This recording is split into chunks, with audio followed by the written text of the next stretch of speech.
a lot of concentration sitting in front of a computer. So we're back to our startup pitches. I think we have a few coming up, as you can see in the agenda, and then we have a speaker session, and then we have some more pitches, especially with students and researchers. So next up is Uberdoc. I know we've talked about the Uberization of healthcare today in some of the other sessions. As the name suggests, maybe Uberdoc is in that same space, kind of helping with capacity and utilization. So over to you, Craig Zevin. Tell us your story and your pitch. Yeah, absolutely. Can you see and hear me okay? We can, but we can't. Yeah, now we can see your deck as well. Awesome. Well, thank you so much for having me. And thank you everyone who is attending for listening. And my goal is to keep this as quick and as simple as possible. True to Uberdoc's value, we are all about simplicity. So my name is Craig Zevin. I'm the COO of Uberdoc. Uberdoc was founded 5 years ago by a surgeon, Dr. Paula Muto, who all of you heard from earlier today. And we are out trying to solve a problem in healthcare, right? And it is the core problem, right? Healthcare model in the US today prevents patients and doctors from connecting for convenient, affordable care, right? The most core essential interaction in all of healthcare between the patient and doctor is getting increasingly challenging to the point where patients can no longer get to the doctors that they need, right? And how do we know this? If you were out jogging and you rolled your ankle and you said, man, I really hurt my ankle, I need to get in to see an orthopedist, right? You know the doctor you need to see and you know what needs to happen, but what does that look like in reality, right? In reality, most people's first option, if they need to get in to get seen quickly, is to go into the urgent care. Once you're done at the urgent care and you've paid your copay and you have your bill, you then likely need to go in and see your primary care where the urgent care referred you. Then if your primary care gets tests or x-rays, you do all of that, then you can get your referral. Then your average wait time in the US to see an orthopedist is over 21 days. So you've now seen 2 other doctors that you didn't necessarily need to see. You've waited over 3 weeks and you are just getting in to see the specialist that you need. And this is true across all specialties, and everyone has had this experience. And so what are we doing to solve that? Very, very simple, as I said. Uberdoc is simply priority access to doctors for a transparent price. So any patient can go on, and it's 3 easy steps. You search for the doctor that you want to see, you select which doctor, and you select your appointment time, typically within 24 to 72 hours. And that's it, you get seen, and you get seen for a single transparent price. There are no surprise bills afterwards. And so we have taken this incredibly complicated multi-step process that, costs people weeks and thousands of dollars, and really boiled it down to something that you can do, book in a matter of minutes, get seen in a matter of days, and not have to worry about bills hanging over your head. And so rolling this out, what have we seen on the doctor side? On the doctor side, we've seen an absolutely massive explosion of demand for something like Uberdoc. In 2020 alone, we tripled our number of available appointment slots, and we now have over 15,000 appointments from doctors available per week. And that is growing at a similar rate this year. And why are all these doctors joining? First and foremost, it brings them new patients. Almost every doctor out there is doing some type of marketing to bring in new patients. And so the idea that we bring them new patients is pretty key to them. We also pay them immediately. Unlike any of the other patients that they get seen, the moment they complete the appointment, they can get paid by the patient. And it's really simple, flexible technology. We're not trying to bring doctors to the technology. We've brought the technology to these doctors. And who are these doctors? Uberdoc now has over 4,000 active doctors on our platform, and another 8,000 in the enrollment process. We cover all 50 states and over 75 specialties. These are primarily independent physicians. These are not concierge doctors. These are not doctors who are, going completely Uberdoc. This is 1 or 2 slots a week for all of these doctors, and 100% of them are specialists. So every patient booking with Uberdoc is always guaranteed to see a specialist.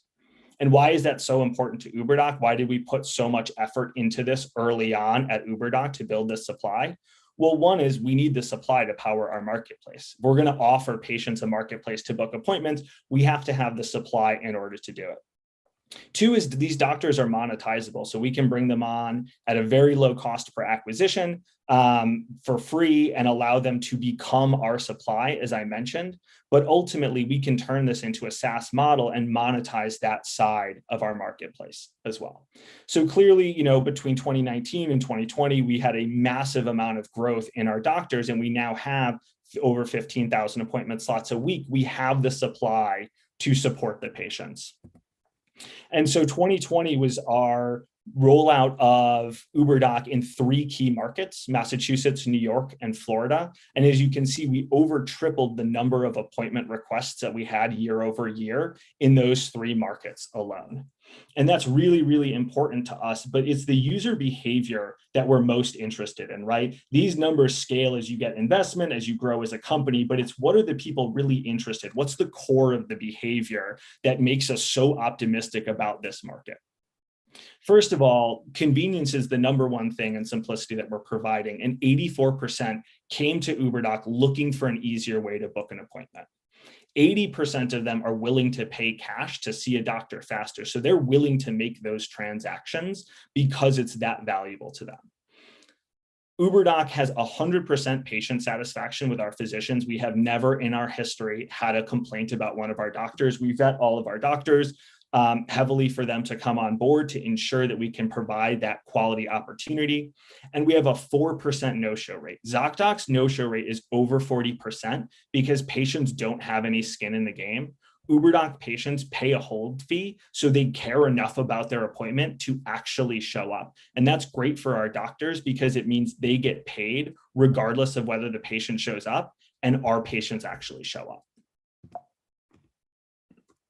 And so why does that matter, right? Why does it matter that we have this massive supply advantage in our marketplace, that we have patients who are clearly looking to pay cash pay and get seen more quickly?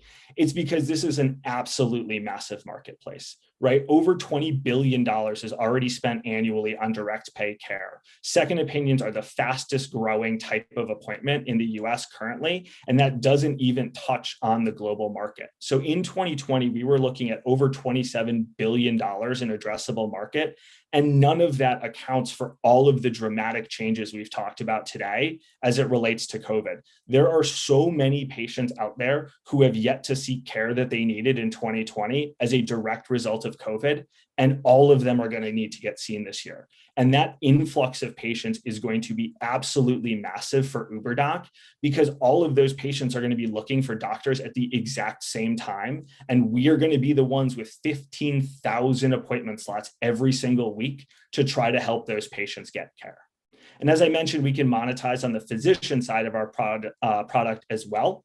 So your average physician is paying over $60K a year for software and IT, which when looking at the independent physician side of the market represents $25 billion. So this two-sided marketplace that Uberdoc is attacking and building this lead in is ultimately over $50 billion that we calculated last year, and will likely be upwards of 70 when we take into account the impacts of COVID. So we are talking about attacking an absolutely massive market.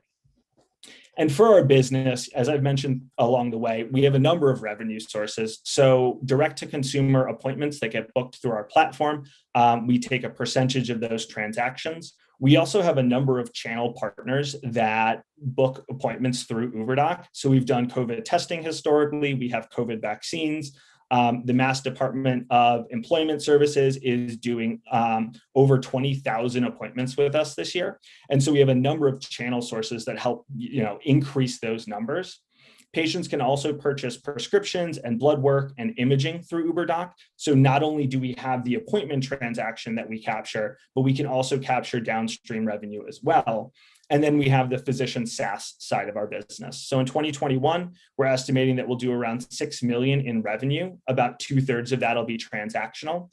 And over the next few years, that will move towards about 50-50 transactional and SaaS revenue. But as you can see, the revenue numbers grow dramatically purely based on the size of the market that we are attacking, that we have a lead in. About us, as I mentioned, Paula is a surgeon. She's been a vascular surgeon in practice in Massachusetts for many, many years, and is a healthcare expert in price transparency and access to care. Myself, I come from an advertising and management consulting background, including multiple successful startups and exits. And our other founder, Brianna Sochi, heads up our product, engineering, and design department, as well as customer success.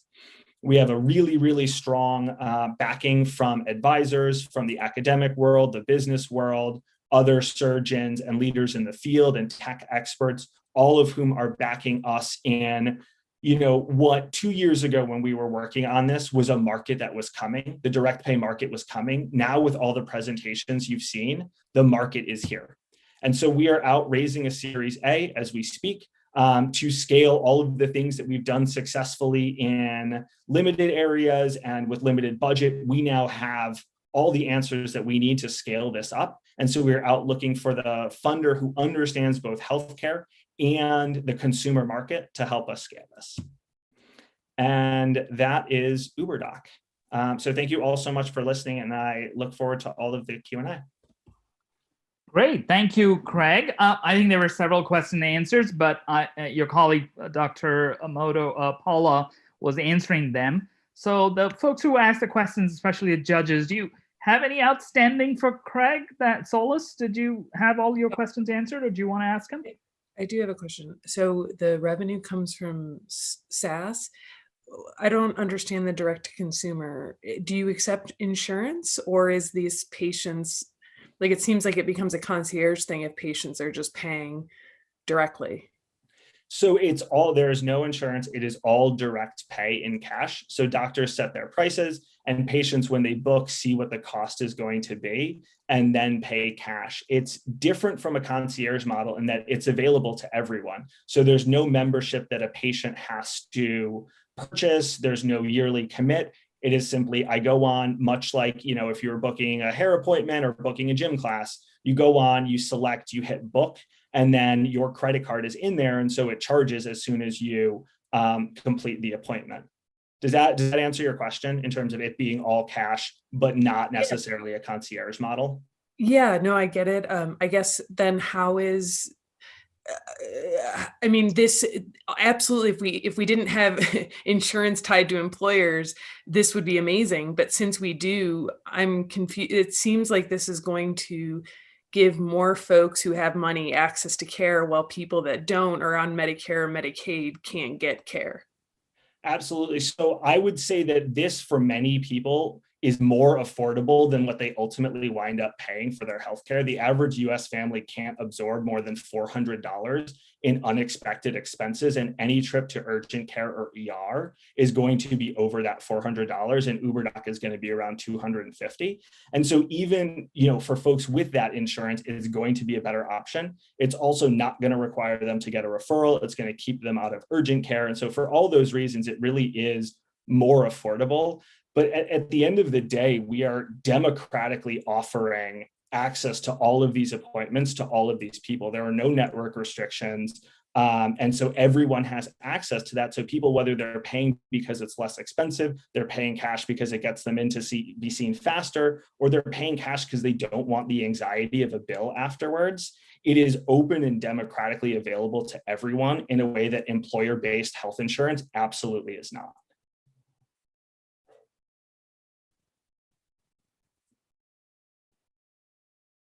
This is something that came up in some of the questions there, but do you screen out Medicare patients then? Or are the only people that you work with have to be opted out of Medicare?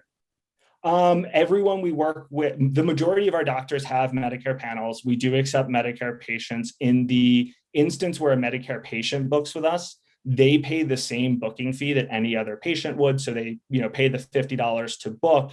After the appointment, instead of the remaining bill getting billed to Uberdoc, the doctor bills it to Medicare as they would normally. And our prices are all set to ensure that our doctors can remain Medicare compliant while participating in Uberdoc.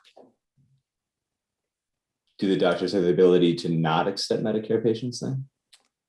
The doctors have 100% control over what appointments that they do or don't accept. So if they wanted to make that choice, they would theoretically be able to do that. But they wouldn't know at the point of the patient scheduling themselves. Patients are identified as Medicare patients. And so if that's what they wanted to make that decision based on, that would be their prerogative. Great. I had a question, Craig. Have you thought of marking or trademarking the name? Yes, yep. So we've had the trademark on the name Uberdoc for 5 years now. We get this question a lot. Uber ultimately can't trademark the word Uber, much though they would like to. They cannot do it. There are other companies out there like Uber Conference and a few others that have similar names. And so we have a very strong case for that because it's certainly something that we thought of and planned for early on with the name Uberdoc. Great. Yeah, it's catchy. It has a resonance because people relate to Uber and what it means and things. So, no, great. Any other question? I think we're right on time. So unless I don't, yeah, go ahead. Who's that? Somebody was trying to get in. I'm happy to take questions. Thanks. We'll take it on chat. Thanks, Craig and Uberdocs. Great presentation. Excellent. Thank you so much for having us. We really appreciate it. Okay. Next up, I have a little anecdote to share before I invite Dr. Chopra or Sahil to the stage. So we were previewing, yeah, thanks for turning your video on. We were previewing some of the startups, as I mentioned in the morning, in Clubhouse yesterday, and Sahil was one of them. And I think in his introduction, he threw out a metaphor. I'll paraphrase Sahil, but you called the innovation challenge the Shopify for digital health startup. We loved it. We talked about it later. We didn't talk about it too much, but it's true in many ways, and that's why we like it. That this is kind of a onboard, a ramp, and we're bringing people together, right? It's just not one party. So great for recognizing that, Sahil.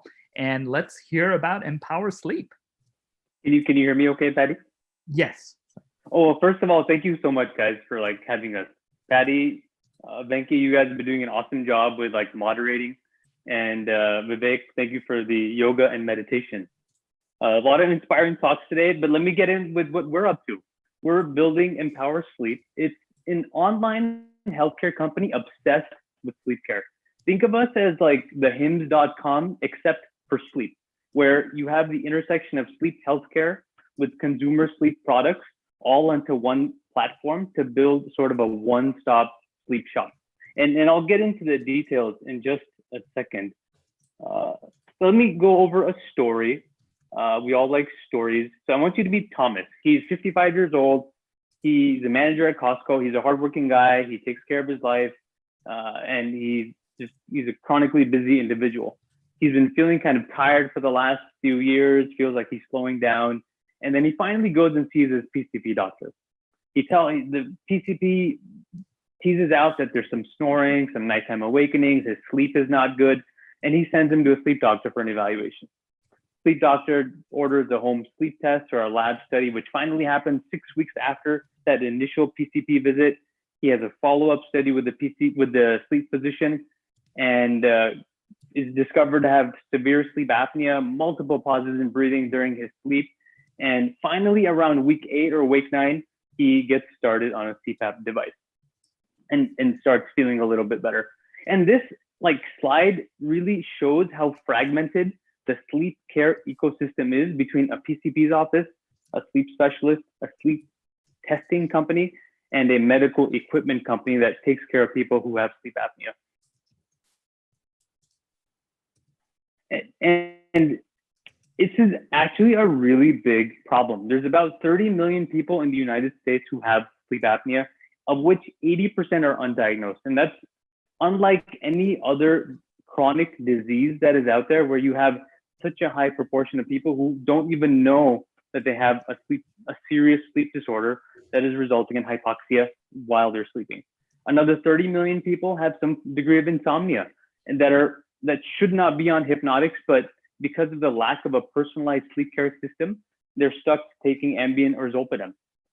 And this whole fragmented system has led to a US median wait time of about 85 days from the first referral going out to a sleep specialist to actually getting started on treatment.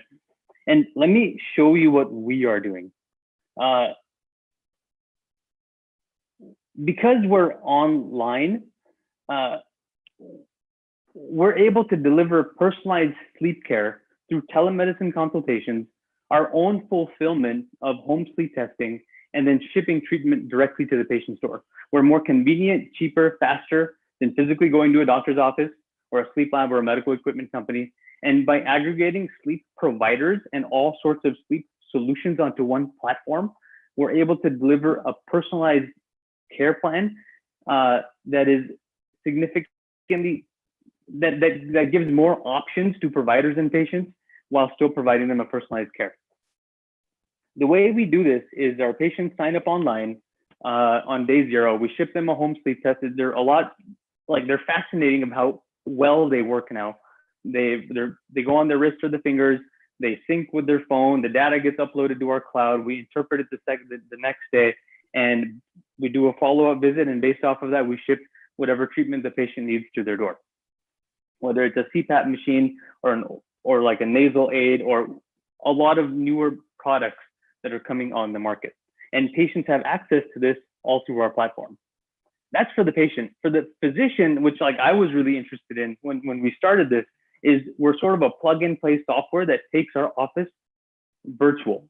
And it allows us to work from anywhere we want to. We're liberated from office logistics, the staff, the overhead, and it enables us to make more, see less patients, and spend more time with them. And I'll get into the numbers in just the next slide.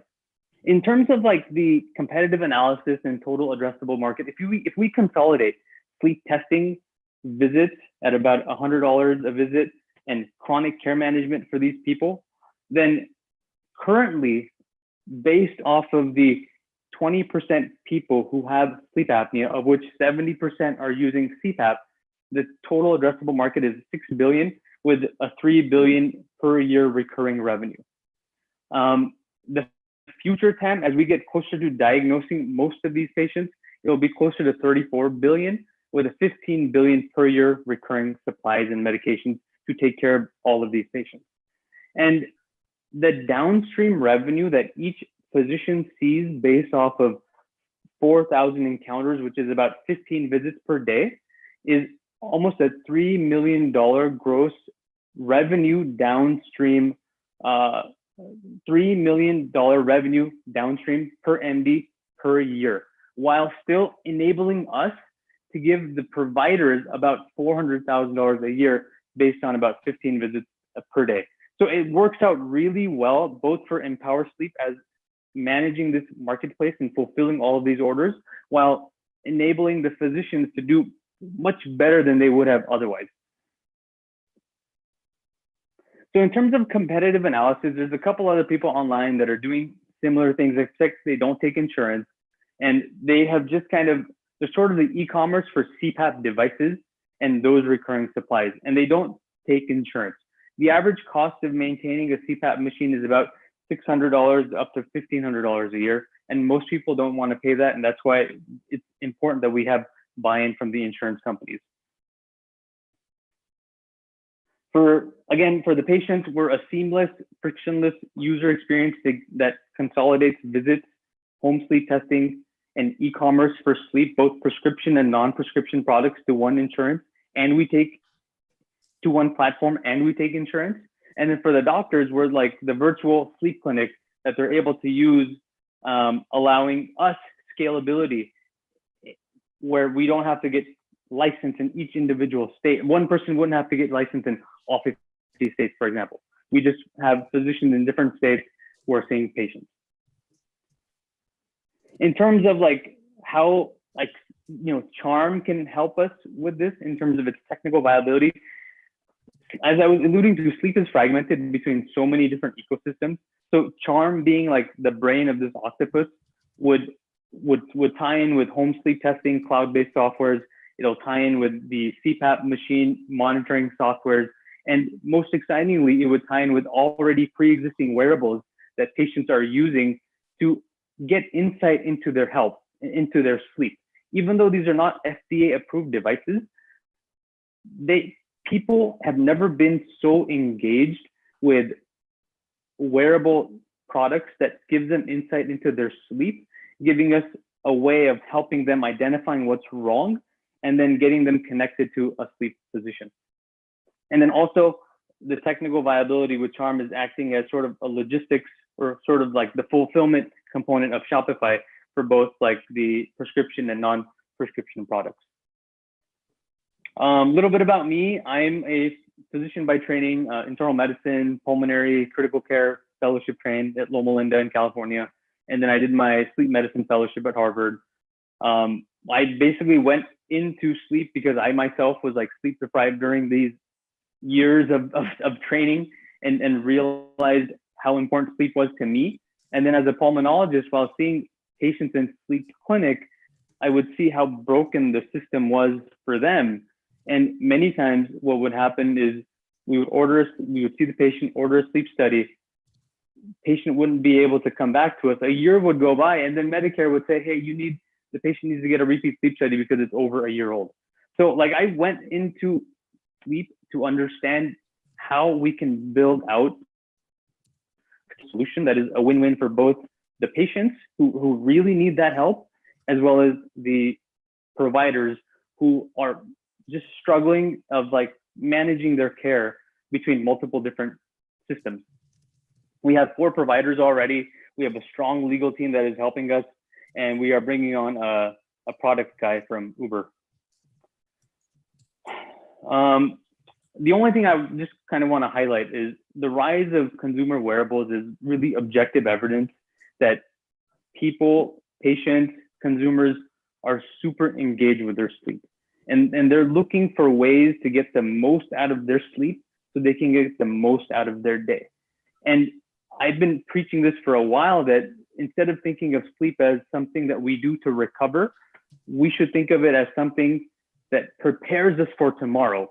And there's just so many people out there who have a sleeping disorder who need help, and the sleep care is broken and it needs to be fixed. And I'll finish off there, Patty. I see you're coming on. And I'm open to questions. I just have one last line that I want to mention. That Empower Sleep is really an innovative and convenient solution for both sleep physicians and patients.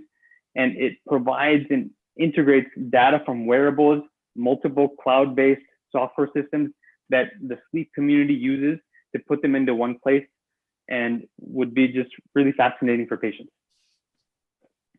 Great. I'm open to questions. Great presentation, Sahil, and good connections on the impact that it makes. I think there's several questions. I think some came through while you were talking. I think you answered them. So I will, instead of reading them out, Solace, did you still have some questions? Did you want to go? I hope I didn't put you guys to sleep. No, not at all. I guess the thing I've seen most frequently is that there's this weird gray area between patients that don't quite meet the criteria, but still have severe symptomology from obviously sleep apnea, but they can't get a CPAP machine. So just something for future research as you guys get into the space. Sure. No, that's definitely a good point. And that we run into that problem with like the Medicare population where they're like AHI isn't above a threshold because Medicare uses a different number. But if they have enough symptoms and you have enough documentation, many times you're able to help. And the other things that we sort of like, I guess, I don't want to say manipulate the system. If you just tell them to sleep on their back, it's only going to amplify sleep apnea. So it just becomes easier to get the patient a positive study so they can get started on treatment. And the other thing that we're actually doing that's quite unique is instead of doing a 1-night study, we're doing a 3-night study, because we know that sleep is variable night to night. So it makes no sense of doing a 1-night study. And this is based off of a recent Chest editorial that we decided to go ahead and do 3 nights instead of 1. So many times we'll get them qualified. Great. Awesome. Thank you. I think there are a couple of other questions, but judges, anything from you or Sahil? Yeah, Sahil, this is Uli Chattapali. What is in it for the insurance company? That's a good question. We know that the sleep apnea, I'm not even talking about insomnia, but sleep apnea costs the economy. I was reading it was like $160 billion per year in healthcare, in dollar utilization. Of that, close to 40 billion is in healthcare related to injuries. Like 20 billion was injuries, and then the other 20 billion was healthcare utilization, because people who have sleep apnea that is untreated, they get AFib, their diabetes is more uncontrolled, their hypertension is more uncontrolled. So taking care of these patients actually saves healthcare dollars, both from the accident injury standpoint, as well as the improving their overall both metabolic and cardiovascular health. I know, but what is in it for the insurance company for sleep care? I mean, I would assume that patients would want. In other words, will they be paying less for sleep care? With us? Mm-hmm. Yeah, no, they will, because they will be paying less, because many times what's happening is the patient will get a study, but the patient never had follow-up. So now the insurance is having to pay for an additional study.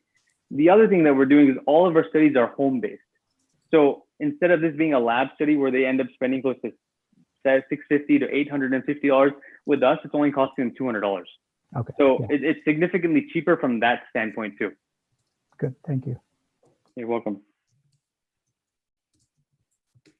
Thank you, guys. I appreciate this opportunity. Yeah, thanks, Sahil. Great presentation, good engagement with the audience, and we're right on time. So let's move on to dossier with Ramesh Danta. And I've spoken to Ramesh. He was in our clubhouse yesterday. He's a man of, he does many things, and I don't think he has time today to talk about all his endeavors. But Ramesh, the floor is yours. Thank you very much. Appreciate that introduction. Thanks, Patty. Okay, so very quickly, let me just put it in presentation mode. Oh, okay, sorry. So this one, hold on a second.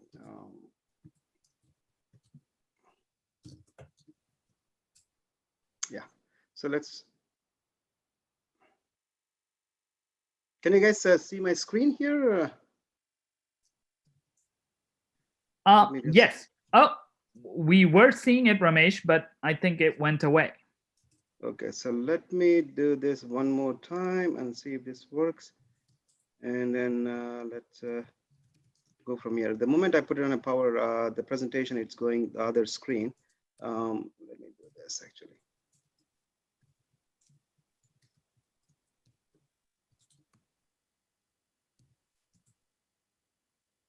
Yeah, we can see. You can see the CharmHealth Innovation Challenge, the main screen in the presentation mode. Yes. Okay, excellent. Hey, thank you very much. Thanks for this opportunity.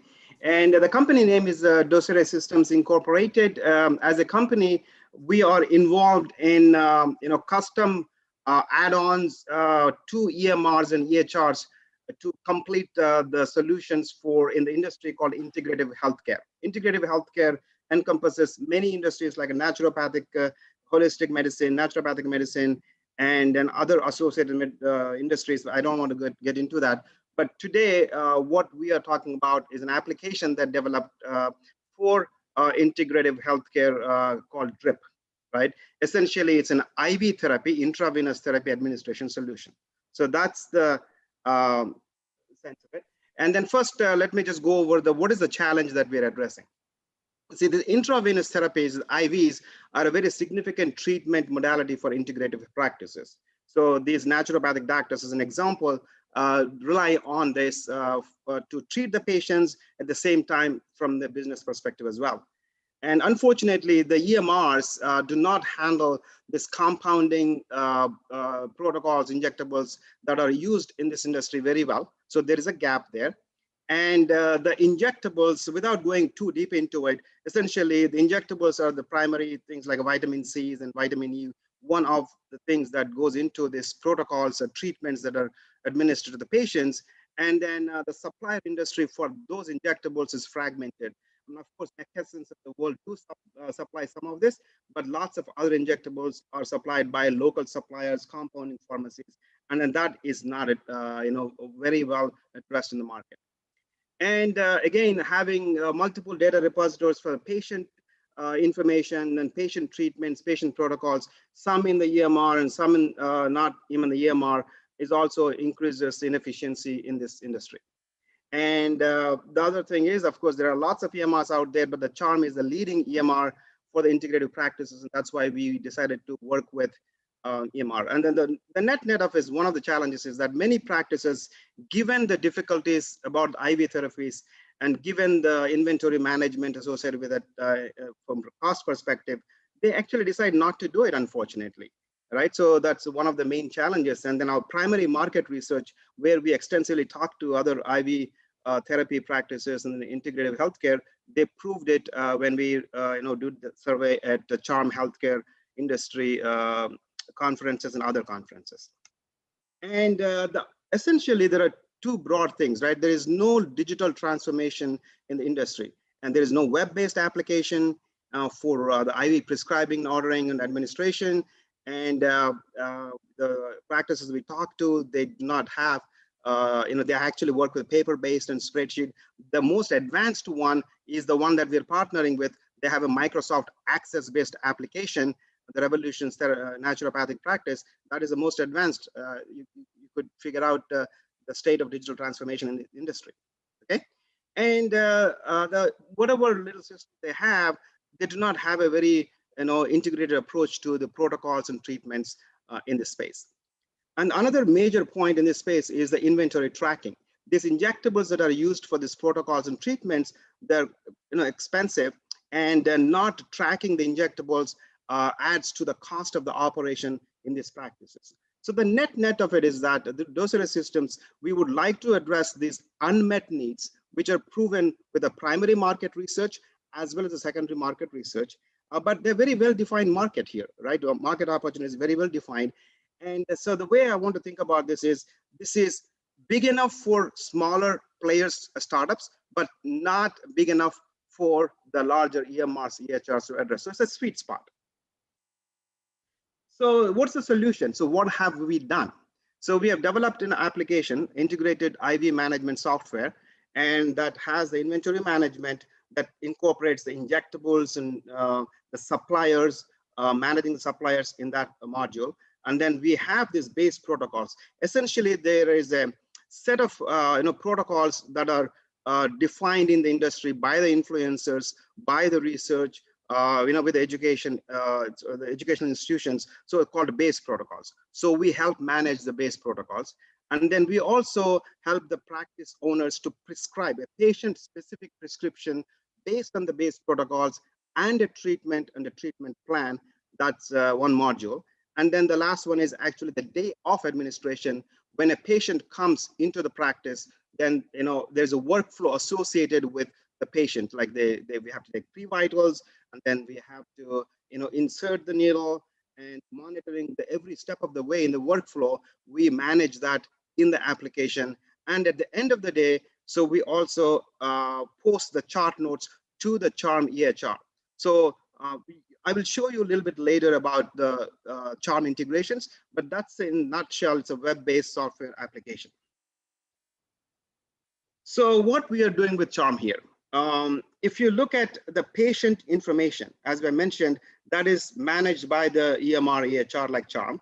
So we get the patient information, and we also get the appointment details. On the day of administration, all the appointments are gathered from CHARM. And then also there are other things from CHARM that we get, like the visit types and those things. And then the DRIP manages the treatments, treatment plans for the patients, and the actual administration. And at the end of the administration, it posts those details back into CHARM. So as a practitioner, they will always have a patient information in CHARM at any given point of time, whereas in the past, without DRIP, it was fragmented.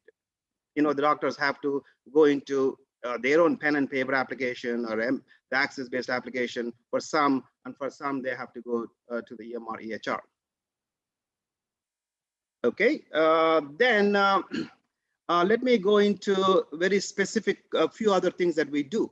The IV prescribing module that we talked about, it also gives a do not mix tool. So by different injectables, you could mix with some, but you don't have to mix with them. So that way the doctors will not make mistakes.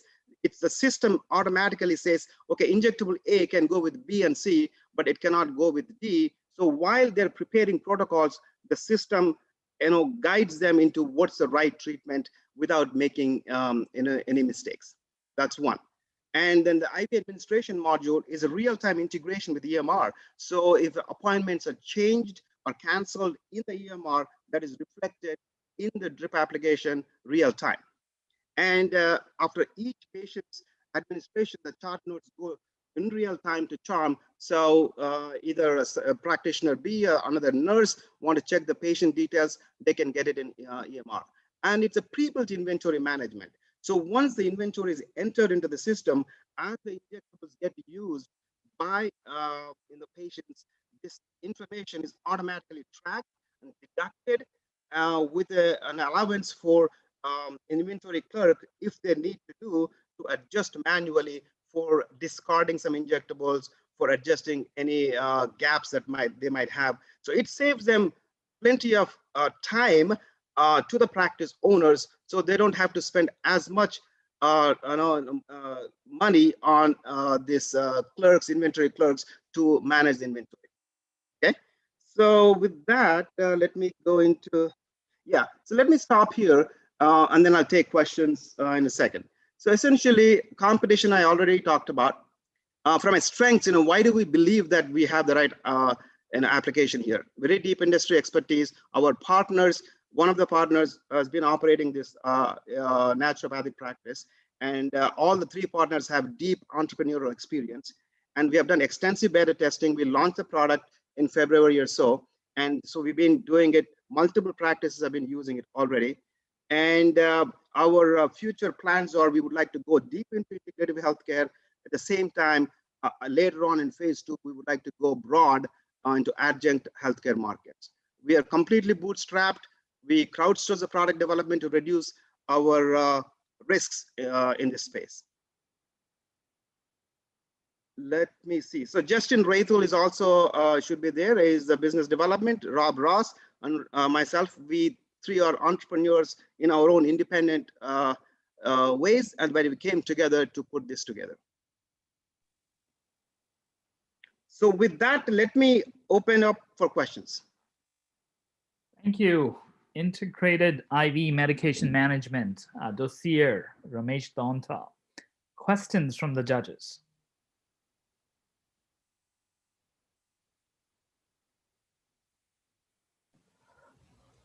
We definitely, I think. Hi, Ramesh. This is Uli Chattapali. Are these prescription medicines or are they over-the-counter medicines?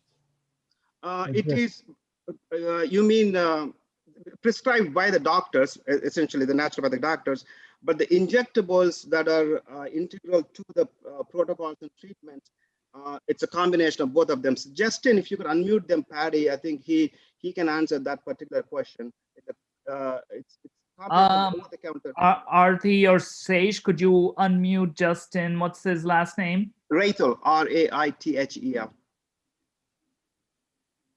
Arti or Sage, do you copy? Yeah. So Uli, it's a combination of both, right? So somebody from McKesson supplies some of the prescribed medicines, and then the other ones that need to be compounded are supplied by the local compounding medicines pharmacies. Okay, so it's by prescription, basically. Thanks. I don't see him, Ramesh. I'm trying. It's okay. That's fine. So essentially, I think Uli's question, and Uli, I'm trying to understand the reason you're asking is because how much management that we have to do in the application for the over-the-counter is that the reason you're asking? Yeah. What are the checks and balances that you have to figure out? Yeah. Okay, there should be Justin unmuted now, right, Justin? I am unmuted now. Did you have anything to add with what Ramesh said?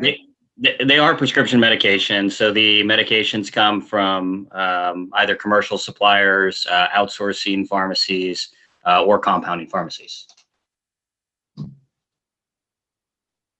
Okay. Any other questions for dossier?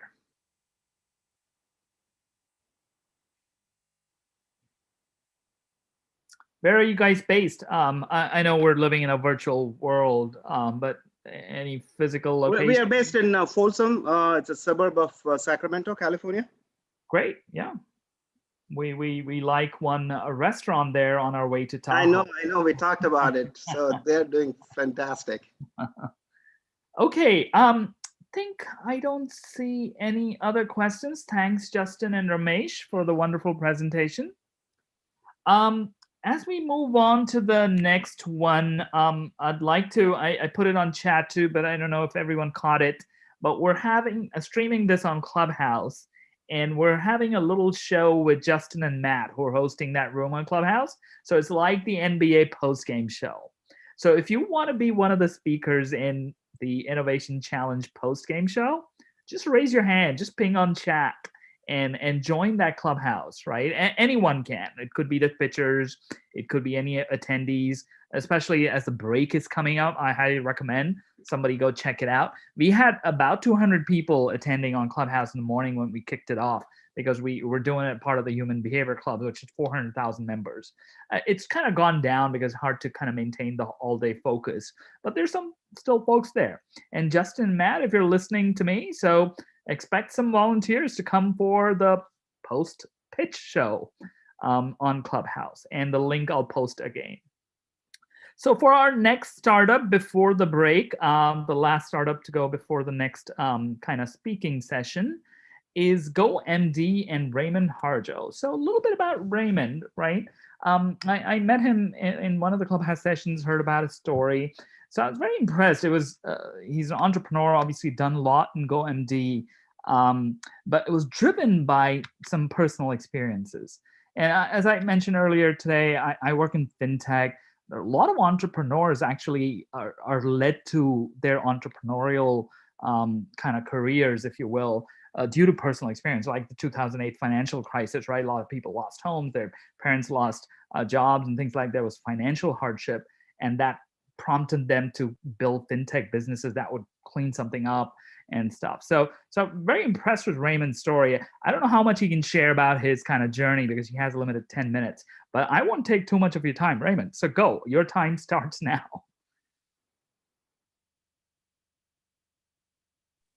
He says he can't share his screen.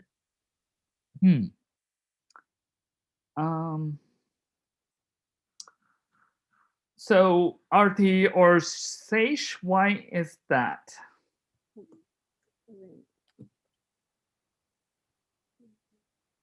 One moment.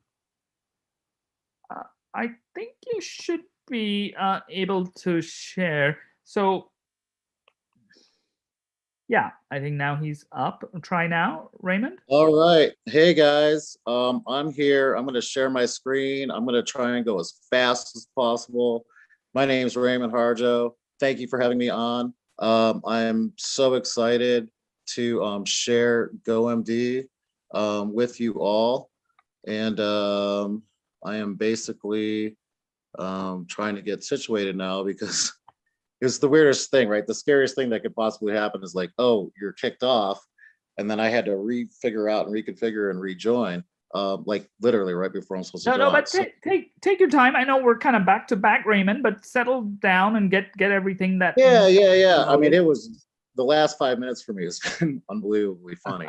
So cool. So we're GoMD. I'm going to go quickly. I've kind of changed a little bit of the pace for what I wanted to show everybody and what I wanted to share.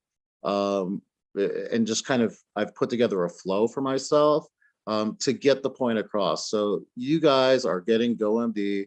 All the secrets are out. And you are the first to hear about what we're really doing. Okay, so I'm Raymond Harjo, the founder of GoMD Virtual Health Corporation. I'm a Native American of the Seminole tribe. I graduated computer science from the University of Colorado in 2001. I have a black belt in healing martial art called Dan Mudo. So I've been involved in healing and health from that aspect for a long time. I've innovated many industries, from casinos to trash separation to oil to working with Eli Whitney's cotton gin, which in fact kicked off industrialization, right? So that was an honor to be part of that. Okay, so I founded GoMD in 2013 after a bad healthcare family experience to educate others so that they would not have my experience. So I did 2 years of research.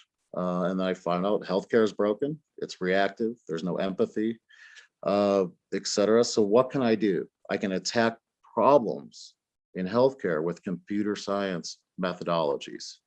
So I'm going to go to the GoMD home screen here, and this is the idea, right? So we've got CharmHealth, the EHR, EMR. We've got a patient portal, or different, whatever that could be, right? So I think that patient portal experience is going to be changing this next decade, and I'd like to be part of that. I'm not going to go through everything, but yeah, online pharmacy, behavioral health, direct primary care, AI, education, of course, products, all kinds of things. So a little bit about us real quick, if I can actually click on. I'm getting the old, I can't do it. This thing's in front of me. Sorry about that. So here we are. So Bridget Marchand, I made her CEO. She's actually my wife. We went to high school together and got connected through GoMD. So yeah, so she's a great.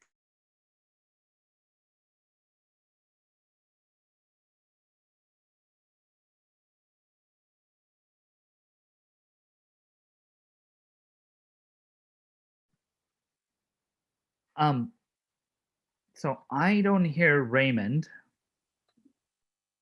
Yeah, I don't either, Patty. Raymond, we see your screen, but we've lost your audio.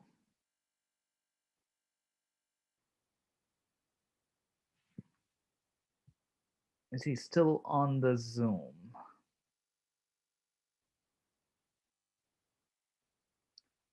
I see he's still on Zoom.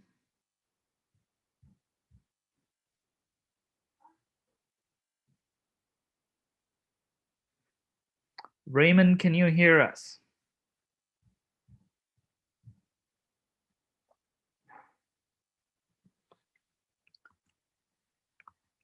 Okay. So Venki or Say, should we move on to the next item in the agenda, or is someone trying to contact Raymond and see if we can get him back on? Yeah, let's move on to the next one. We can. Say, can we move the next speaker, please? I think next speaker is I'd like to introduce first. Let's just give it 1 second. I think we're healthcare pearls and pitfall. So let's move on to the 4:30 slot on the agenda, ladies and gentlemen, and we'll get Raymond back and have him finish his presentation, because GoMD is nice, a nice company. So it's my distinct honor to introduce our next speaker. He is the president of, he's an MD, MPH, so obviously in the profession. He's the president of Innovatormd, a healthcare innovation company. He's a physician, researcher, author, and innovator. And in his prior life as chief technology officer of the CREST network, Kaiser Permanente, he designed, developed, implemented a clinical decision support system to deliver real-time predictive analytics at point of care. He received the Pioneer Award for Innovation and the Morris F. Colleen Research Award. He's also president-elect of some trade organization, the SMCMA, and also chairman Society of Physician Entrepreneurs. And it seems like there are a lot of them now in SF Bay Area, in the San Francisco Bay Area. He's advisor to he advises healthcare startups. His book, Punish the Machine, The Promise of Artificial Intelligence in Healthcare, is available on Amazon. Please join me in a virtual clap to welcome Dr. Uli Chattapali. Thanks, Patty. It's a pleasure to be here. Thanks to Pramila and Wenki for having me on this call, on this great event. I'm very excited to be here because, I mean, you guys stayed all day, and this is a long day, and I'm surprised and pleasantly surprised. So thank you for having me. Let me share my screen. It says you cannot start Yeah, screen share. I think Raymond will get you back after Dr. Chattapali. Can you unshare your desktop if you could?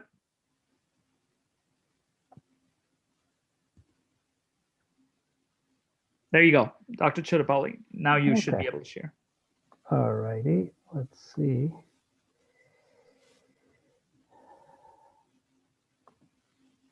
There you are. Okay. So my name is Uli Chattapali. A pleasure to be here. I'm here in the San Francisco Bay Area, so it's a beautiful day out there. And thank you for all the people that are, staying here and waiting, watching this conference.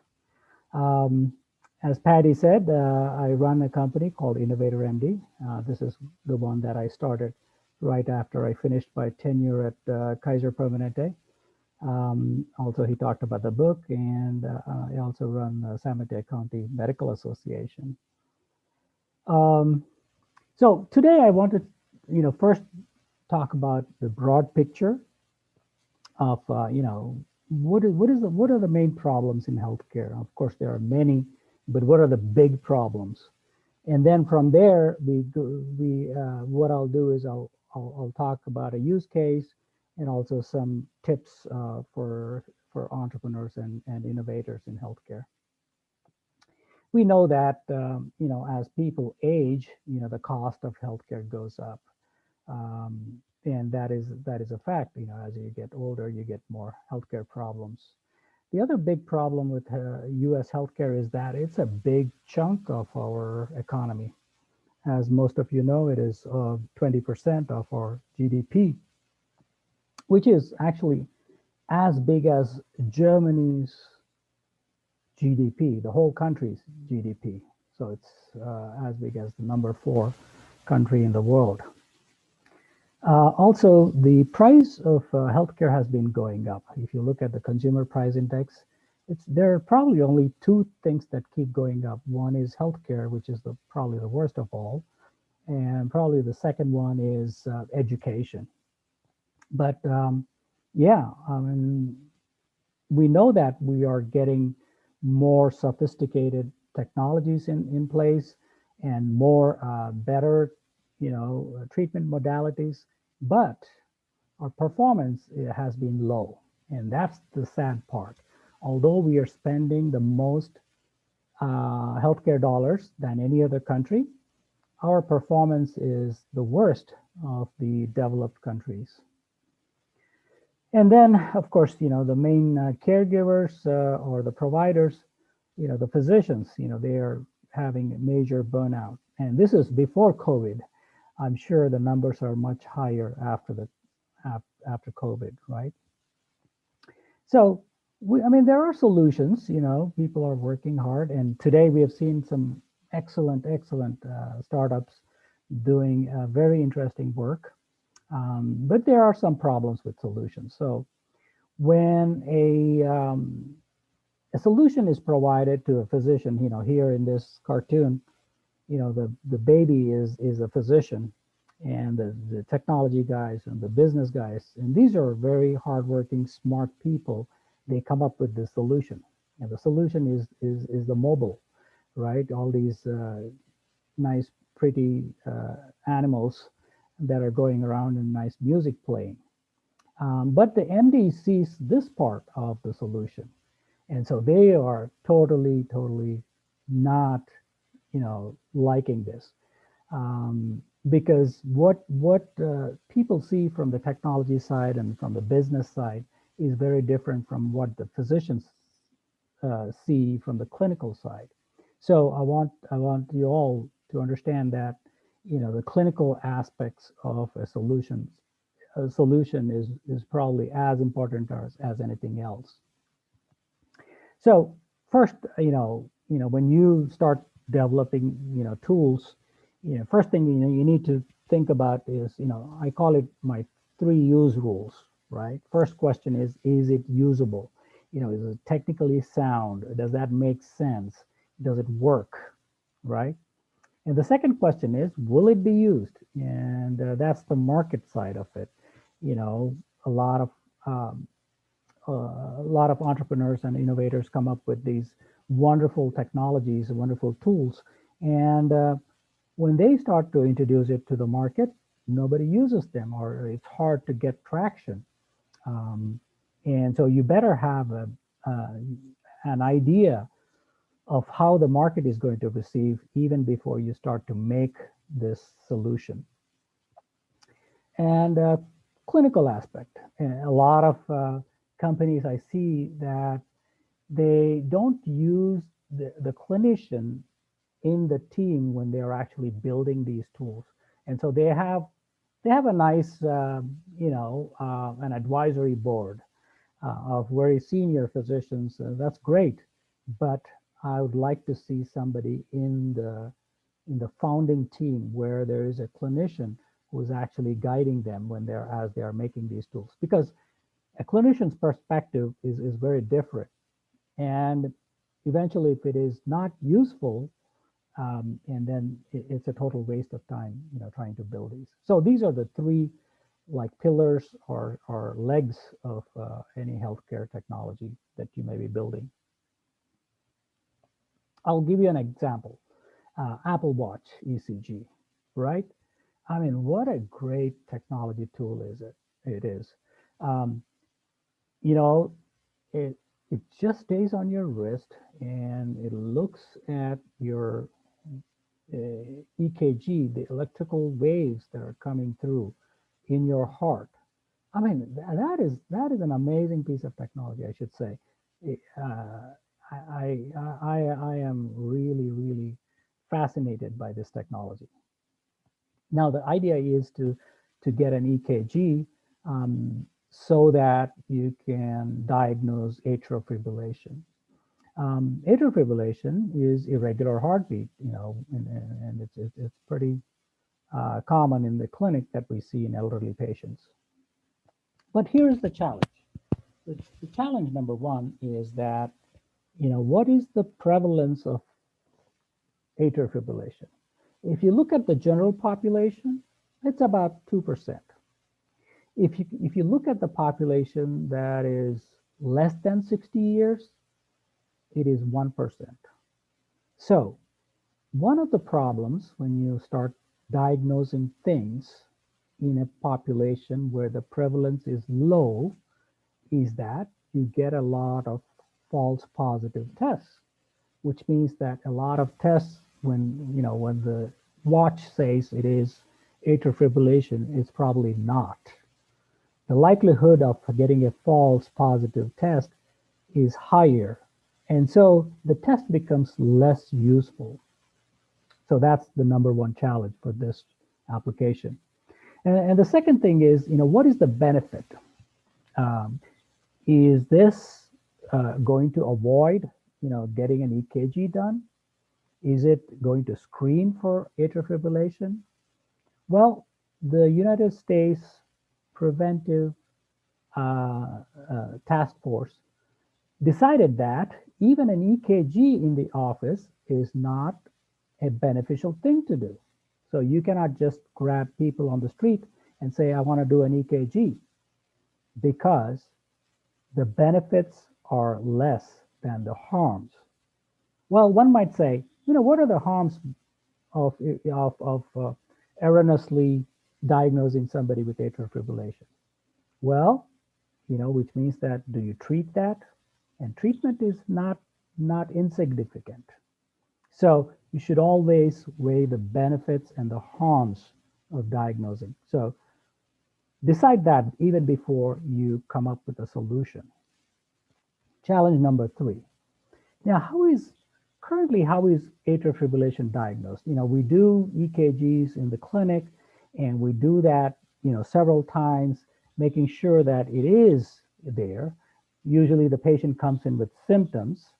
And so, okay, then it is real, right? When I was working in the emergency, I used to see patients who come in with dizziness or with complaints of chest pain or sweating or some kind of a symptom where this atrial fibrillation is causing the heart to not function at its full capacity.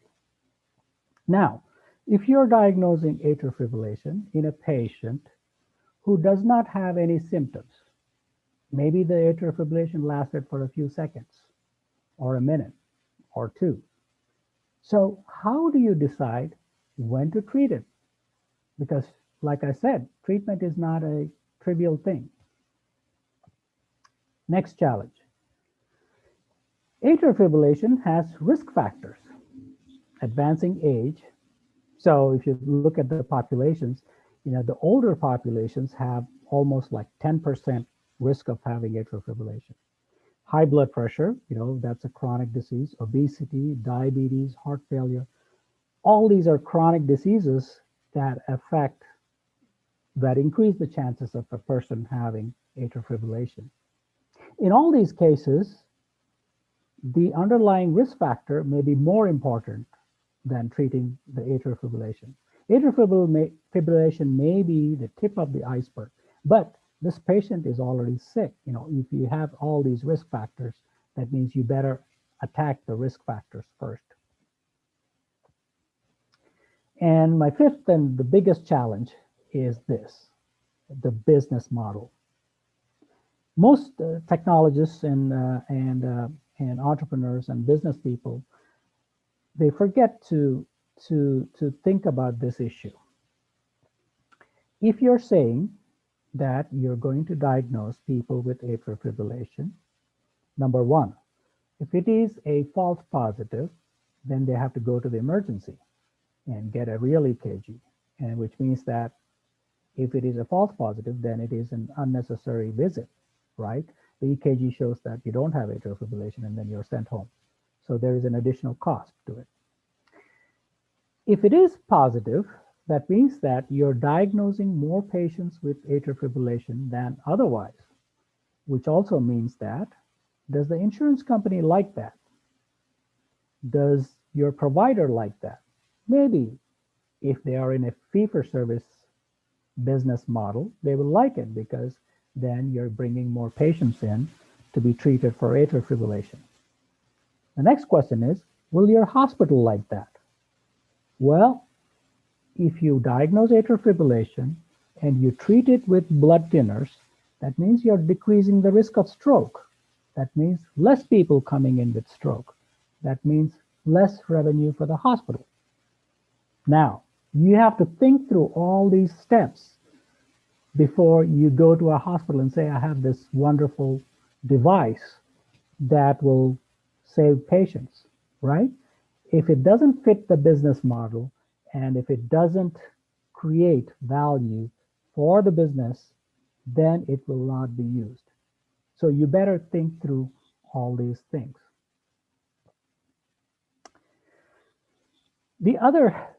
I have 3 success rules. When will a device or a solution become successful? Number one thing for physicians is, will it decrease my workload? Are you offloading some of my work?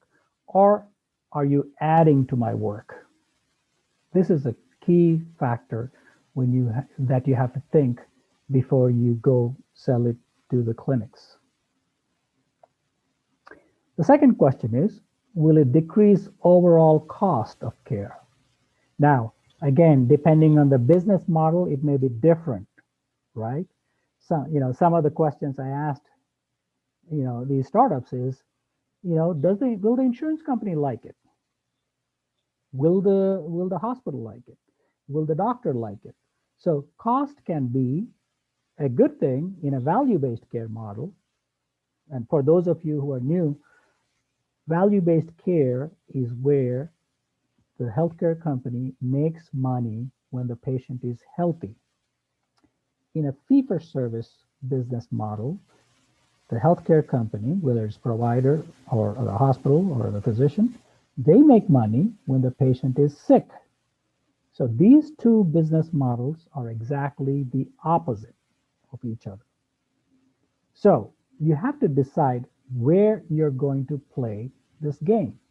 Are you going to the fee-for-service world or are you going to the value-based care world?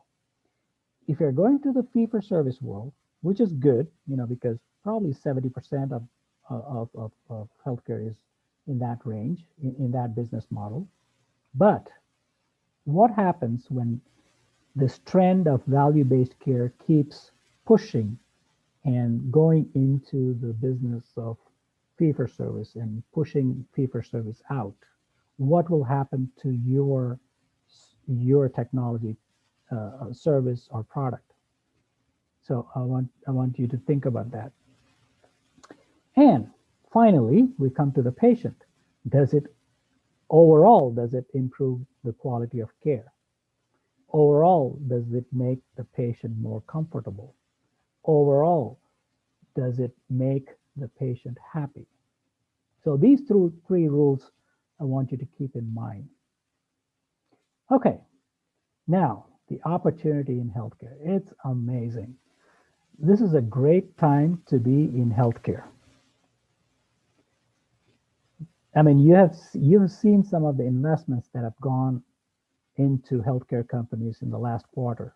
You know, they were record breaking, right? The opportunity is amazing. The question is, are you prepared for it? One of the big things that has happened is the digitization, and also having the huge amount of data now available for products and services to be able to improve the quality of healthcare. So, like I said, you know, you have to think about the volume-based care versus value-based care. Where do you want to play? I would say, I would bet on things that will bring value, because in the long run, you will win. In the short run, you might win in the volume-based care, but let's say you're banking on a reimbursement for $100 for your procedure, test, or whatever. What happens when Medicare says, we're going to pay only $50 and your margin is 25% or 50%? What happens when Medicare says, we're going to pay only $25 for that? So it better bring value. The second thing I want you to keep in mind is that, as you have seen in many of the startups, where the care is moving from the hospital to the clinic to the home, right? And at each place, the risks are different. So in the hospital, you're making sure that they don't fall and break their hip, or you're making sure they don't die of a reaction, or you're making sure that they don't get an infection, a nosocomial infection. In the clinic, you're more interested in how do we treat this condition so that they don't end up in the hospital.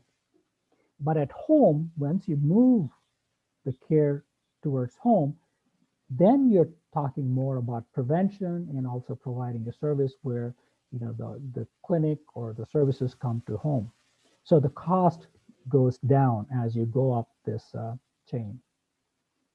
So Dr. Chattapali, we're coming up on time, maybe a couple of minutes. Thank you. Sure. So, and the promise of artificial intelligence. You have so much data that now you can take whole data off the patient.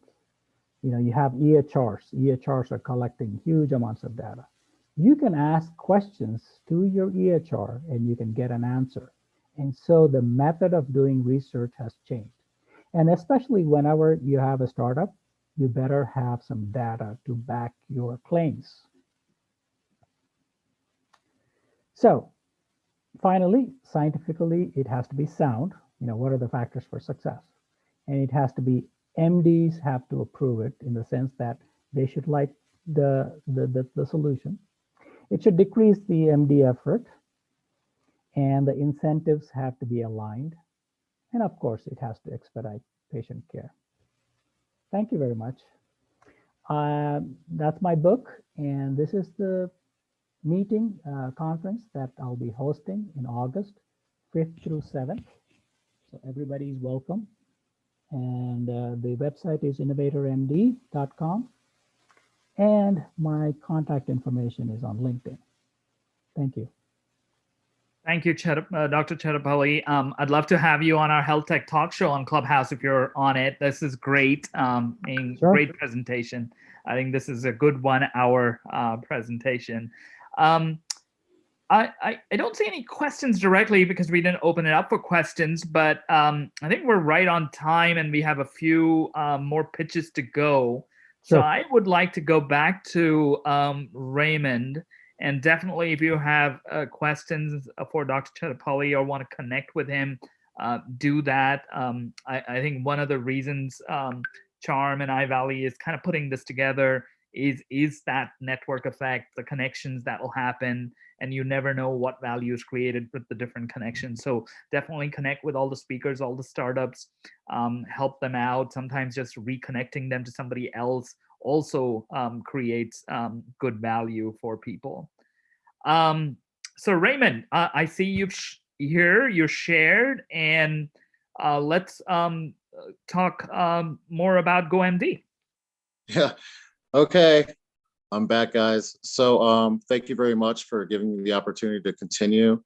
I really appreciate that. So I was talking about our team. So we have a great team and everybody's special. They're geniuses in their field. And you know, I'm not on here because I'm selfless, okay? I'm the leader of the leaders, and these are all great leaders. And we're putting together some really great stuff. And I just want to continue on that path to share with you first what we did with the API is very cool and interesting, and I will get there in a couple of seconds. So in 2015, to continue the story, I realized the technologies that would be developed for 2020 and how things would change, and I solidified my vision for GoMD. We went the investor path and were denied funds due to, I guess, a number of factors. I just don't think really they got it and the potential of GoMD. So we ended up self-funding with our doctors and with myself. And we decided to surround ourselves with powerful and influential people like the former VP of JP Morgan Chase, White House advisors, people in the military. Somebody that's on our team was one of the, a captain in the Navy, and his son is an admiral today. And so we wanted to strengthen and learn to do things ourselves. So we actually got to launch in 2020 on target after 7 years that I worked. And then COVID happened, right? So we moved focus to continue development and to help governments, hospitals, Native American tribes, and organizations with PPE due to this delay in our strategic AFLAC partnership, which is one of our biggest partners. In 2020, we did 2.5 million, and on track to do at least 20 million in 2021 on just PPE alone. Okay, so now I'm going to introduce everyone to what we did with the API. So in the challenge, basically to go quickly through it, we have our chief science officer developed a great algorithm called chronic disease temperature. And to quickly explain that, so here's like what a lab typically looks like. And the doctor goes over with you. We wanted to make that better. Other people do the same thing, but we wanted to enhance it a little bit as far as, where chronic diseases are concerned. So this is what you get. We use the API to get the original lab out of Charm, ran our algorithm on it, and created this document. So this is like diabetes, heart, stroke, cancer, kidney, brain. We go on all through the chronic diseases to give you where you're at, to give people their baseline, right? And then we also educate them, like other people do, about the different ones, insulin, triglycerides, etc. And then quickly to the point, well, what supplements? So Charm is integrated with these great supplement companies. So let's help the person and the provider say, hey, look, these are the supplements you kind of need until you get your nutrition in line, right? So this person, vitamin D, vitamin B12 folate, these are the main ones that they need to get their nutrition in line. And that's what we did with the API, just solving one little problem that we can share the solution with everyone who uses Charm, right? And that was the little idea of what we were going to do for the innovation. But listening to everyone, I'm like, wow, like I really got to tell these great people what GoMD is really doing. So, we're adding tens of thousands of providers, traditional, integral, functional dermatology and behavioral for telemedicine, and then the same on the ground. And we're also going to be offering franchises in the future for modern facilities, where you're not sitting in a waiting room with all these other sick people, et cetera. And then also in working with the military.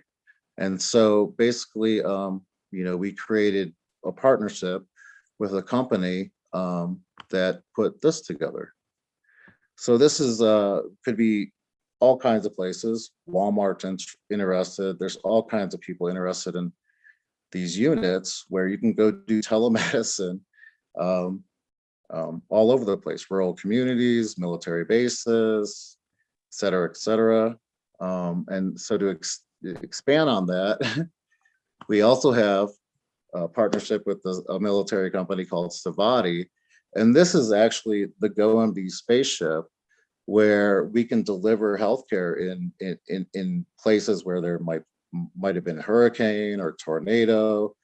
All the regular, like wireless internet is down, in conjunction with like people like Elon Musk and all that kind of thing, where this could be kind of like the home base where things can be deployed and out there and service people. And then another powerful connection is my really good friend Sam, who has an R&D company that works with the military, and we talk on a weekly basis and go over like some great ideas for the future for subsystems, and how we can help healthcare, because he is actually also a health commissioner for the state of Maryland. So that's just like maybe a little tip of the iceberg, right? We also have a huge Raymond? broker network. Yeah. Yeah, maybe wrap up and go to questions if you can. Okay, so we've got, Aflac brokers, 10,000. We're adding 500,000 users, working with other countries, and members get a lot, like, the best service that you can possibly provide, from discounts, MRIs for $350, not $3,500. You get GoMD Health Circle, which is it's like kind of like a Facebook for health, where you can connect with each other and work with professionals and peer-to-peer network, and the list goes on. So GoMD did it all. So I think of ideas, and I'll take questions in a second. I put, I think about like, what's it going to look like in 500 years, and then I extrapolate backwards, right? So everything's discount oriented. If you're a member of GoMD, you've got discounted access to a plethora of healthcare services, including the cheapest, most affordable online healthcare possible. And, I'm so grateful that I found Charm and that we're working together to develop solutions for the future. And, I'm sorry, my internet, I'm literally in Prescott, Arizona, which is not where I'm usually at in San Diego. My wife's mom had a surgery and we had to come here. So this is all like, I'm in a place I don't even know or am comfortable in. And the internet just literally went out on me right before my presentation. So if anyone has any questions, I'd be happy to take them right now. No, great story. Thanks for sharing. And sorry about the little break, but I think you did great, Raymond. Questions for Raymond and GoMD? Hi, this is Celis. Just could you, in like one sentence, explain what the main product of GoMD is? The main product of GoMD is access. So if you want access to knowledge, a doctor, a dermatologist, our chief of dermatology, she's connected to 20,000 dermatologists, and we're creating the future of virtual dermatology. So all these great people I've aligned with, we're doing that.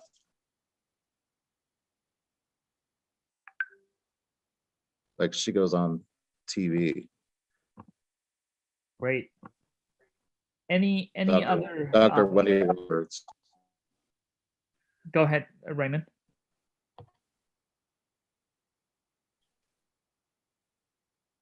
You know, your work is all the media. And there's her with Steve Harvey right there. And so I align with really important people to drive our product forward, to give people the access they need, to make healthcare affordable, whether, you know, you work at McDonald's or you work for, you know, a huge corporation. We can help those corporations. So like we work with SAG. SAG spends $480 million a year on healthcare. If we can take that down by 180 million, that's pretty good, right? And so that's what we're doing, changing it all in the best way possible with sincerity. You know, we're about heart. You know, GoMD is a team of great people with heart, determination, persistence, timing, the ability to create and innovate beyond the possibilities. And that's where our heart is. You know, we want to do the best for everybody, not just solving one problem, solving as many as possible while we're here, working together and changing everything. A great way to end. It's all about the heart and outcomes, as we like to call it in medical industry. Thank you, Raymond. Thank you, GoMD. Like to go on. We have a few more kind of from our student and researchers and nonprofit category pitches coming up, and then please stay for the grand finale, the prize distribution. We're doing some offline planning around that as to how we can't give the startups a prize because we're all staring at a Zoom window. So wait for that. Don't miss that. It's coming up kind of maybe in an hour. So moving on to the next,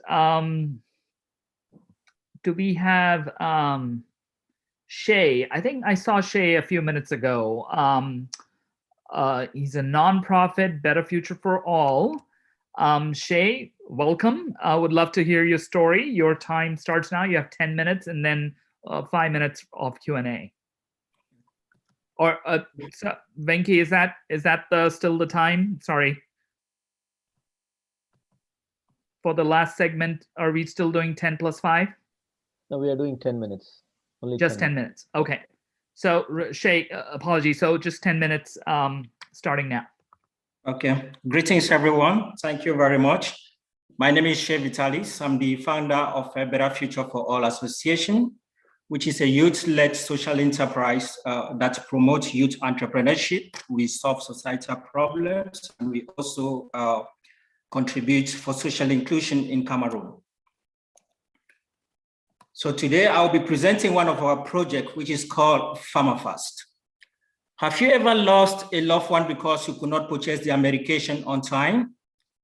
In 2018, Rose lost her daughter because she spent almost half of the money meant to purchase medication on taxi fare.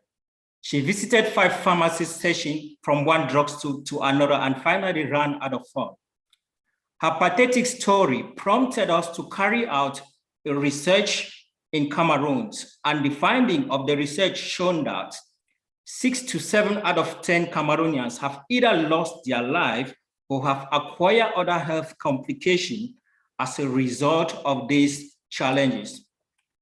What is our solution?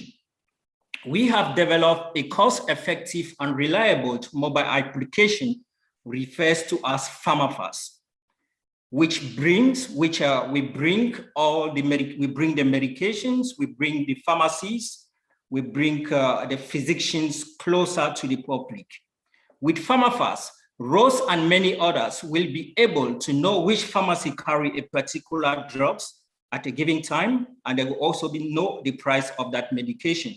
We equally have a geolocation feature that can help users to track their progress, to track the distance to cover to a drugstore.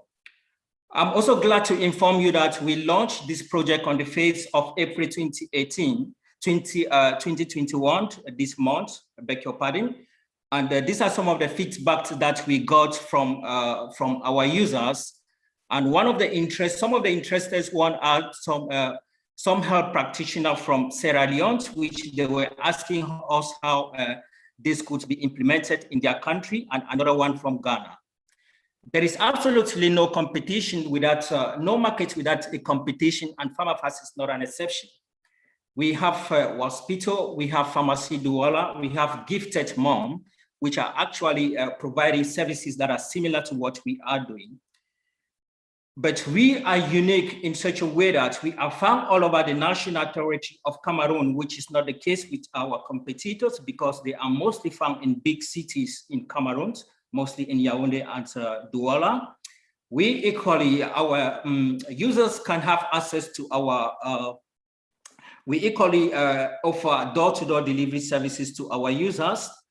Our platform is multilingual, unlike our competitors that is only found in the French language. We have a geolocation feature that can help users to locate their shop. Our collaboration with CharmHealth. CharmHealth is going to assist us to integrate one of our features which we are planning to develop, which we call Pharmacy Management System. It is equally going to facilitate us to schedule an appointment, to book appointment online, to upload prescription, and also pay for the payment method that is going to use, and also to track the progress of orders made by our users. Our future plans is to first of all complete with the features which we have introduced, which we have because the outbreak of COVID-19, during the outbreak and the lockdown that we had, we realized that there has been a shift in the consumer behavior, with most people going online. That is, this makes us to come out with other ideas like the door-to-door delivery, which we have just talked about, which we are building it. We are going to introduce it. We equally plan to collaborate, to network with other institutions, with the private sector and other organizations that are promoting good health and well-being. And we also plan to expand this initiative to other African countries in the year ahead. In order for us to be sustainable, we are actually operating, our business is some kind of a B2C and a B2B category. For the B2C, our users are going to pay a token to have access to all the features on our platform.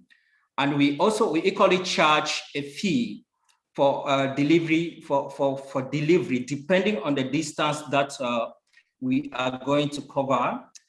For the pharmacies that we are going to host them on our platform, they will equally have to pay a hosting, an annual fee to be on our platform. The impact that our project is going to have is going to save the lives of more than 15 million people in Cameroon. And we are equally going to contribute in achieving SDG 3 and 9. And we're equally going to help the Cameroon government as they're planning to achieve a universal health coverage in the country. We strongly believe that our project is really going to help the country to achieve this. We are a team of young six leaders. We are energetic. We have the passion in solving societal challenges. We believe that we think big and that we start small. We do what we can with the little resources that we have at our disposal. And in order for us to achieve our dream, that is the reason why we applied for this, to participate in this program. And we are calling for CharmHealth, an organization, to help us make the world a better place for humanity. I will now hand over the floor to the judges for any questions, any advice. We really appreciate. Thank you very much. Thank you, Shay. It's a very noble thing what you're doing. Any questions?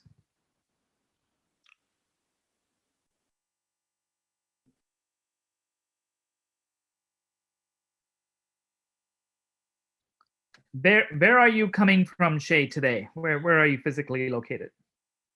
I'm in Cyprus. I see. Okay. Yes. So Yeah. how late in the night is it? It is 3 a.m. right now. Oh wow. Yeah, Wow. it is 3 a.m. Yeah. No, definitely connect. So one thing that I'd like to mention is that the HOVA or the WOVA app that's kind of fueling this or facilitating some of the online things for this event, that has a collaboration capability that you can connect with speakers, you can connect with attendees, you can message them, and definitely connect.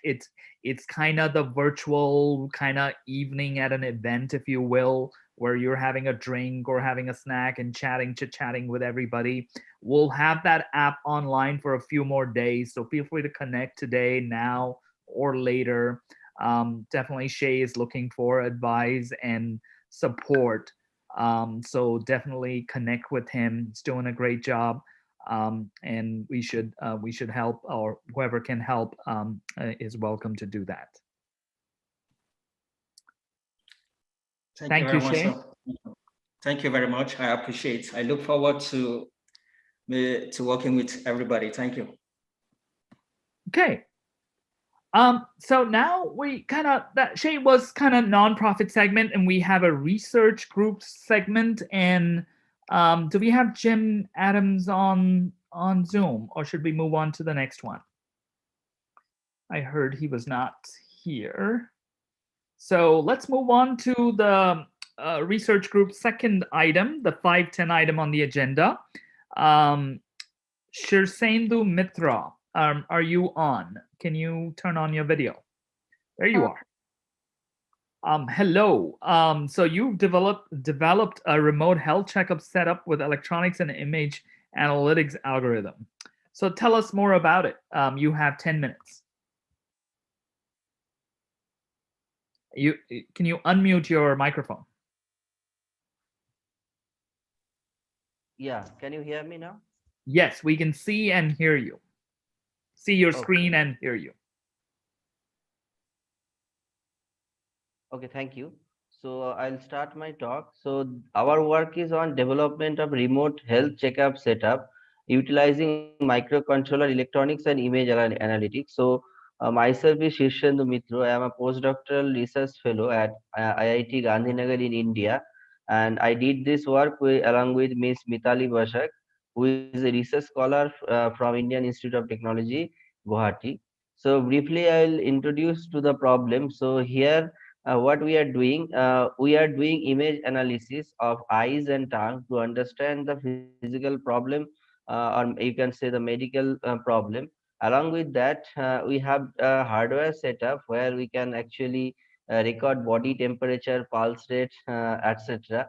And those health data we are trying to put on the cloud server so that we can generate a report out of it, and then we can communicate via this cloud. Because nowadays everything is going digital. So the motivation of the study is we want to design a setup that can be accessed from online, and later on that can also be generated as a report, as I have already mentioned. So this program is based on Python algorithm, and this algorithm actually helps develop gathering the data, analyzing the images, and ultimately talk about the medical problems.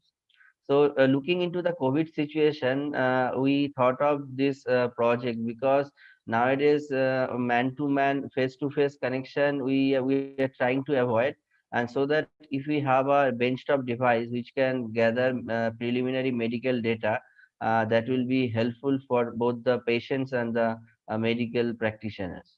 So here I have taken some images talking about different issues like tongue ulcer. You can see it, oral problems, geographic tongue bumps, and others problems related to tongue. So we have taken these images from several authenticated sources. And here is some eye issues like conjunctivitis or jaundice, high cholesterol. You can see. So in every case, there are specific nature of the eyes. You can see from those images, and those are the retinal images where you can understand the problems like diabetic retinopathy, retinal hemorrhage, or some related diseases. So we have two parts of our work, that is the hardware setup and the software proposition. So in hardware setup, we use different electronic component to capture body temperature, pulse rate, and then we connect this with a Wi-Fi module to for remote transferring of the data to the cloud. And this, in the software setup, we have an algorithm that is a Python-based algorithm to analyze the images I have shown.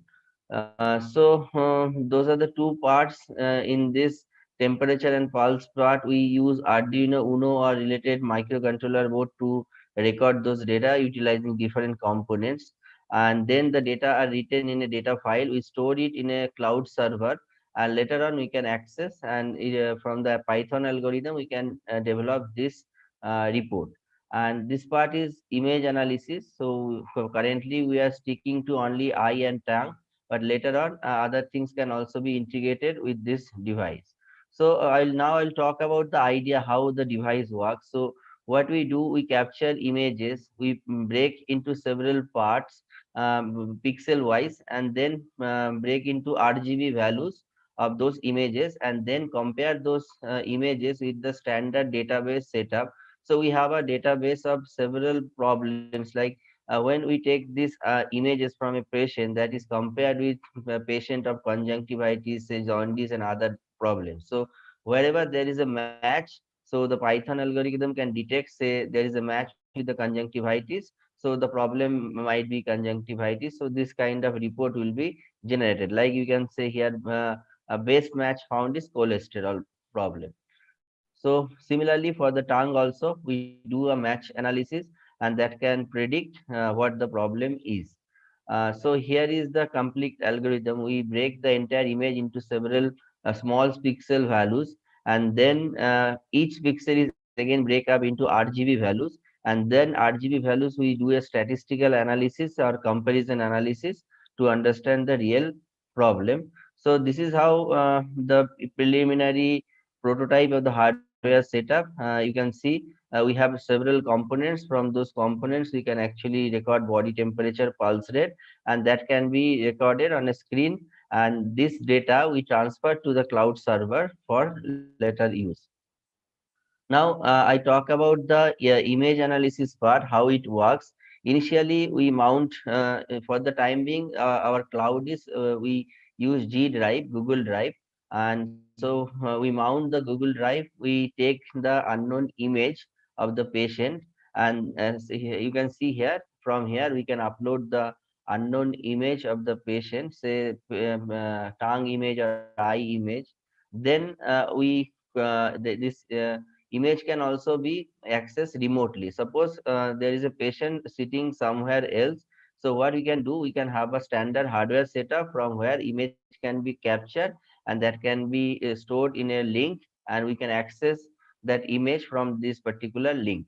And then we crop the image in the desired portion. This is a symbolic image that in the background Python code can crop in the specific portion so that it can start the analysis.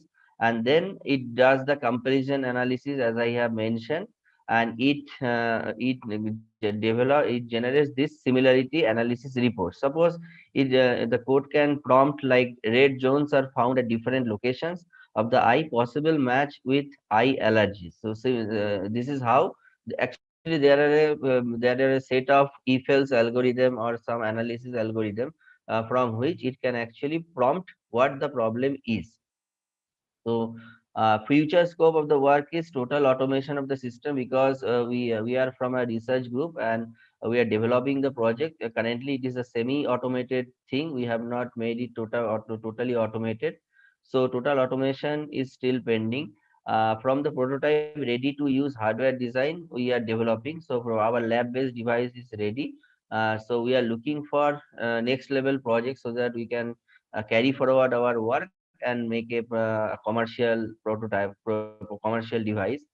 Incorporation of parallel computing is very much important, because now we are doing the comparison with say 50 images, but if we can do it with the 500 or 1000 images, then our comparison analysis will be better. So, but that requires a huge computational cost. So we need to incorporate parallel computing to achieve the same. So we are working on it, and interfacing with the commercial health related software like API.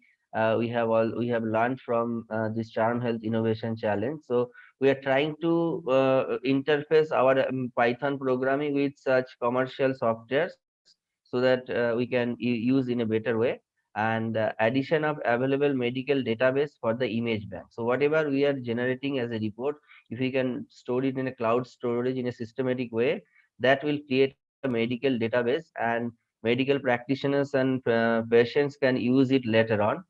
So this is the entire idea of our project. So I thank you very much for giving us the opportunity to present our work, and it will be great if we get some sort of help to carry forward our work, because this is in a research level so far. Wonderful, Shirsendo. Thank you for that. Any questions or comments for him?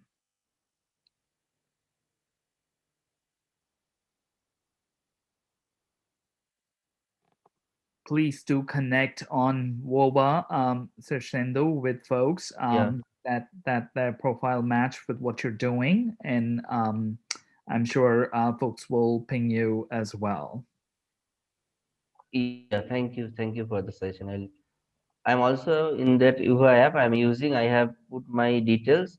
So if anybody finds some interest, so it will be great to be connected and go forward with our project. Wonderful. Thanks again. Moving on the agenda. So we had skipped Professor Adams, or James Adams, Dr. James Adams. So welcome to Zoom. Can we go with you next? I see you've turned your video on, so the stage is yours. Thanks. I'm sorry for the glitch we had a moment ago, but let's go ahead, and I'd like to share with you a project that I did with a group of computer science seniors at ASU for the Capstone design project. We created an app called the Prenatal Radar App. And the basic point is that, like Consumer Reports rates cars and trucks, no one anywhere rates prenatal supplements. And so we went ahead and created an app based on a lot of research we've done. We've researched hundreds of articles to create an app to help women find what are some of the best prenatals, to pick the best and avoid the worst. And so the challenge is that over half of pregnancies involve major complications, including miscarriage, meaning a loss of the fetus 15 to 20% of the time. 28% of women develop iron deficiency. Preterm birth is 10% of cases, and many other serious pregnancy problems occur during pregnancy. And our review of over 350 research studies shows these risks can be greatly reduced if you choose an optimal vitamin mineral supplement. Without a prenatal supplement, the levels of most vitamins and many minerals decrease greatly during pregnancy, resulting in a wide range of pregnancy complications and infant health problems. Several percent of children are born with birth defects, 2% develop autism, 11% eventually develop ADHD, etc. So prenatals can help prevent many problems, but the challenge is there is no federal standard for prenatals. So there's huge variation in their content. Some prenatals have just folic acid and iron. Some are very good and contain all the vitamins and minerals that are needed. And so what we've done is we've reviewed over 350 articles to determine the optimal level of each vitamin and each mineral to optimize the chance of a healthy pregnancy and a healthy baby. We then evaluated 188 prenatal supplements on the market. So imagine you're a woman, you're pregnant, you go to the health food store, and there's a huge array of prenatal supplements. Which one do you buy? Do you buy the least expensive one, you buy the most expensive one? Which one do you choose of 188? So our app rates every one of them on a scale of 0 to 100% of our recommendations. And in general, they meet only about 50% of our recommendations, ranging from 20 to 80%. So it's huge variation in quality. But consumers are not aware. Most physicians are not aware because they haven't read the 300 research studies. So although prenatals can be very helpful, it matters which one you pick. Also, some prenatals contain too much of certain nutrients that can cause problems. Now we know that too much folic acid can greatly increase your risk of autism and can greatly increase the risk of serious food allergies. So we created an app for Android and Apple smartphones called the Prenatal Rater. It provides families with an easy way to look up any prenatal, to look up exactly what its ingredients are, compare each ingredient against our recommendations. It provides an overall rating and that detailed comparison, and it provides information on each vitamin and each mineral. Why is calcium important? Why is iron important? And so our app allows families to search alphabetically for a specific prenatal or to sort them by the highest rating. So do you want to just look at the top 10 of 188? Already, one major company is reviewing our recommendations and planning to modify their formulation to better meet our recommendations. So our analysis is that this is the first rating of prenatal supplements we're aware of. In the same way Consumer Reports rates cars, trucks, refrigerators, there's no rating for prenatals. There's no federal guidelines. None are approved by the federal government for preventing, curing, or treating any disease or health problem. They're all sold as dietary supplements without any clinical trials showing that a particular prenatal is helpful. We've spoken to many OBGYNs. Most have little awareness of how to pick. They know it's important to take one. They'll tell their patients, go take a prenatal, but often they have no recommendation as to which one to pick. So a final version of our prenatal was released a couple weeks ago and can now be downloaded on any Android or smartphone. So I worked with, I'm a professor at ASU. We created this app. We're providing it to the general public for free. We're distributing it through our nonprofit foundation we founded, the Neurological Health Foundation, just to help women have healthy babies. We had a team of 4 seniors in computer science who actually programmed the app because they know how to do that. I just know how to do the prenatal research. And now an optimized prenatal that we've developed is going to be released in about 3 months by a major company. So again, major point is that half of pregnancies today involve major complications, and many children are born with preventable problems. If you choose the right prenatal, our data suggests you can cut those risks in half the cost of preterm birth. So just to give you one example, each preterm birth costs about $75,000 in hospital costs. Multiply that by 370,000 preterm babies each year in the US alone. That's a cost of $28 billion to the US each year we spend on just preterm birth. If women knew to pick the right prenatal, we could save the US $14 billion a year in healthcare costs. So a very simple app, very powerful implications. Thank you very much. Thank you, Professor Adams. That was wonderful. We have a few questions on the chat already. I think Pramila wants to know, do you plan to extend this to rate other sorts of supplements? That's a great question. We're working on a similar type of app for autism. We've done a national survey of about 1,500 autism families, and we've developed a rating for all medications, all nutritional supplements, all special diets, all therapies. So we've already published the work on psychiatric and seizure medications, and we're just getting ready to publish the work on nutritional supplements. The app is under development. My students just next week are showing me the latest version. And in December of 2020, we hope to have an app for rating treatments for autism. But we don't plan on a rating for general nutritional supplements. That's maybe down the road, we'll do that too. But Okay. Great question. Great. Yeah, and Jill Dickerson has kind of a question around how do you kind of customize it or tailor it to the mom's genetics? Like the example is the MTHFR mutation, which needs a specific type of folate. So how do you accommodate that is her question. It's a wonderful question. It turns out that when we began fortifying food with extra folic acid, the artificial form, in the late 1990s, that's associated with an increased risk of autism, increased risks of food allergies, and the rates of autism and food allergies since the fortification of food with artificial folic acid has increased greatly in the last 20 years.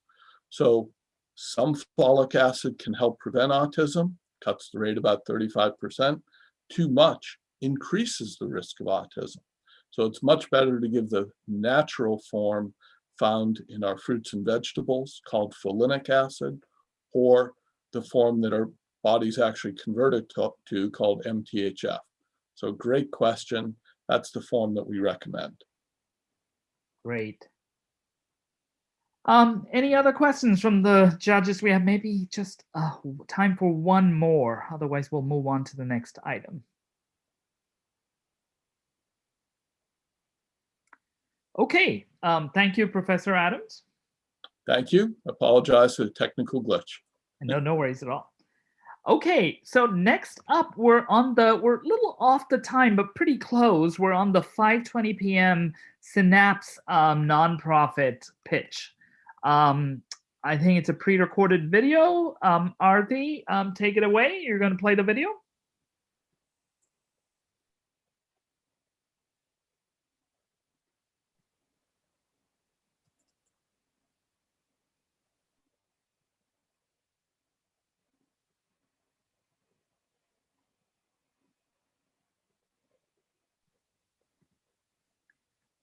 For me, the video is not playing yet.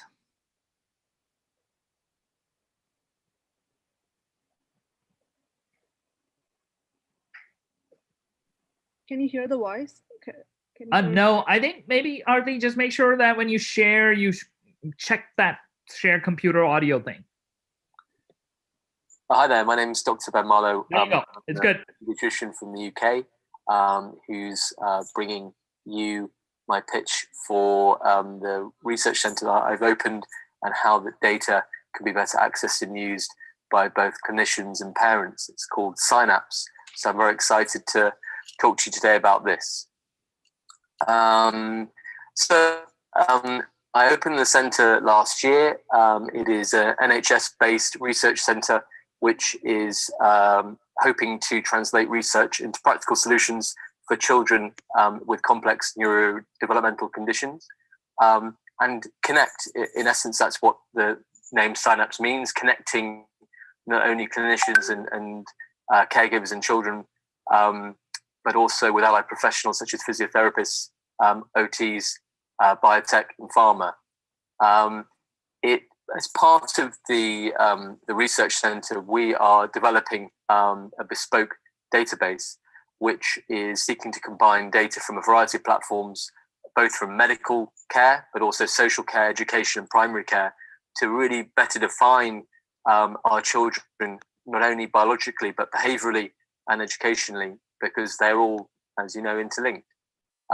Many children with complex needs have an umbrella diagnosis, such as autism or other neurobehavioral diagnoses, which don't truly reflect their individuality and the complex medical and behavioral needs that they have.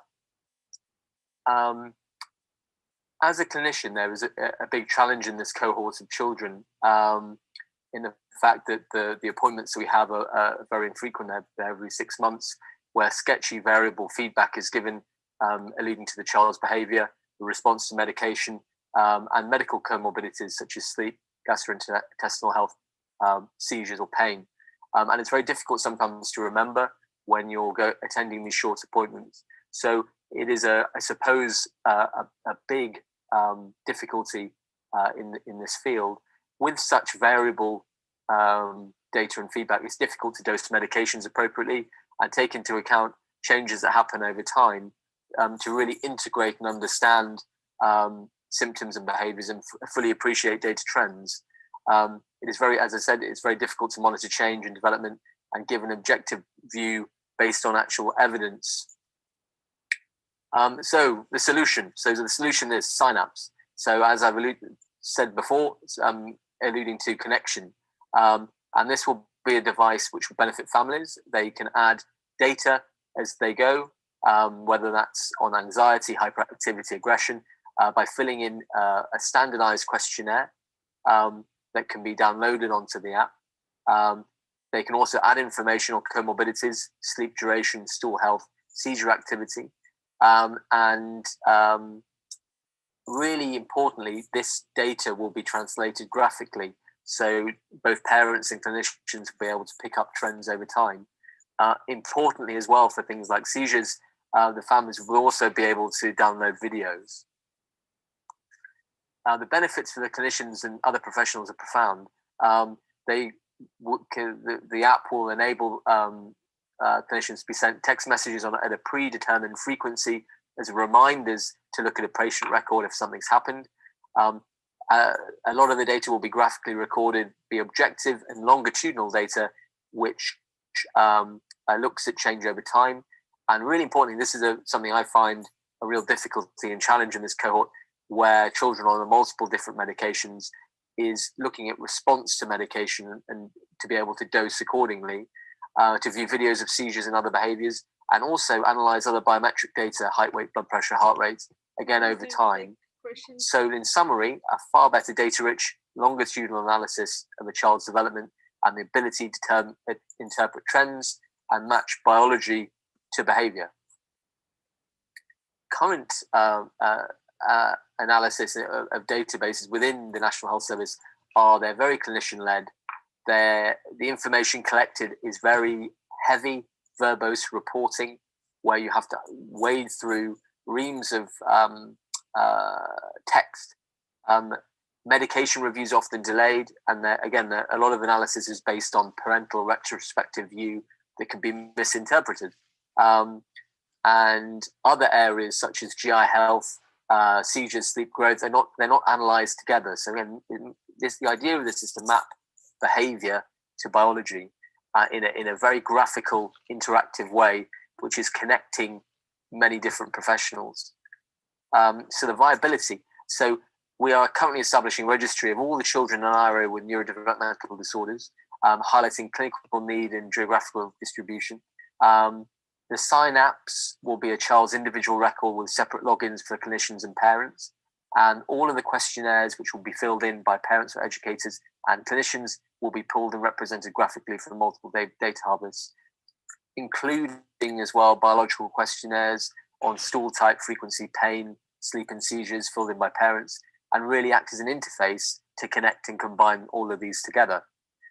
So about me. So I am a consultant in complex neurodevelopmental pediatrics within the UK, but I've also previously worked in the pharmaceutical industry for many years. And I've worked within the National Health Service for the last 12 years and 4 years within the speciality. And I've set up this centre last year to really fill an unmet need in translating the research that we have into practical solutions for the most vulnerable children in our society.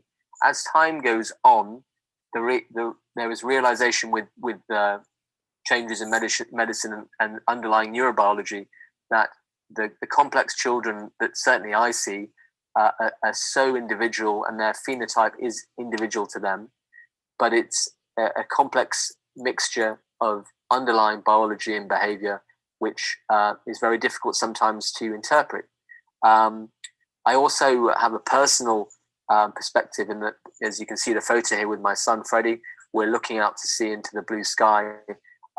Freddie has a diagnosis of severe neurological impairment and autism, but that diagnosis goes so much further than that. And that is, again, one of my main aims through this app and this data capture, is to realize that children such as my son Freddie not only have a label of autism, but they have a complex mixture of other medical comorbidities, which we don't fully appreciate or monitor.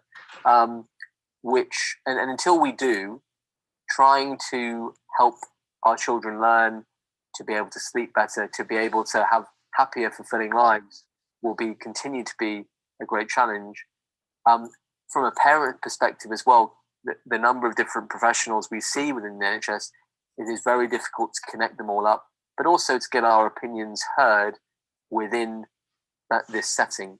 So the app will enable us to interact with health teams better, to be able to give our interpretation of Freddie's behaviors and medical needs, and to really try and understand and unpick the biological changes that he has and how they affect his behavior and his learning and quality of life.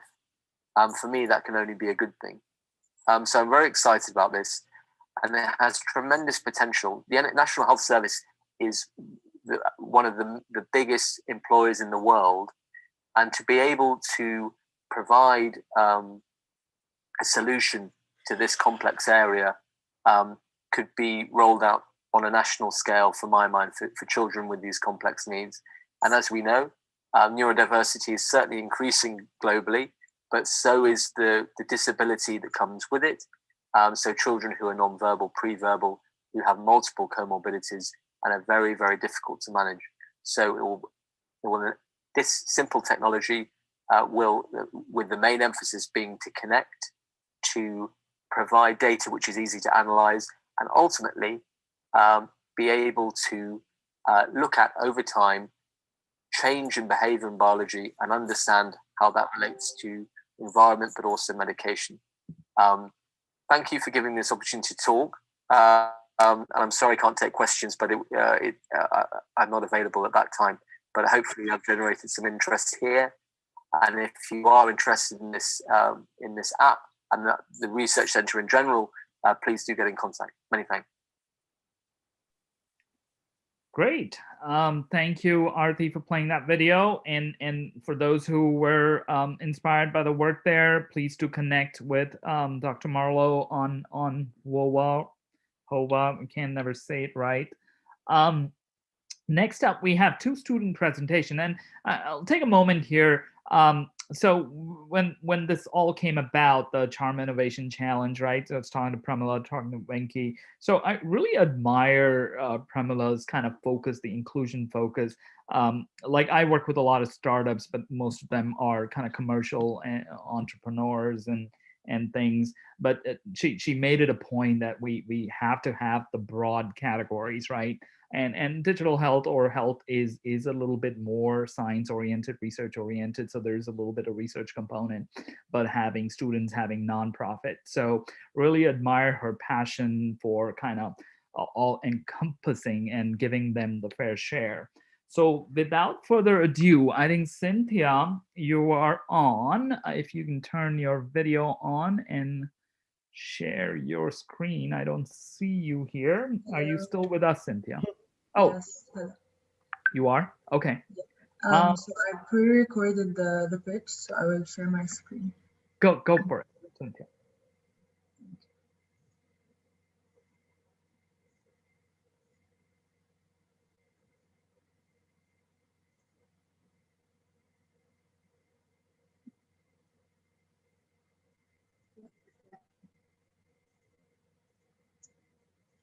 Hello everyone, we are VCare, a health tech startup led by students based in Beirut, Lebanon.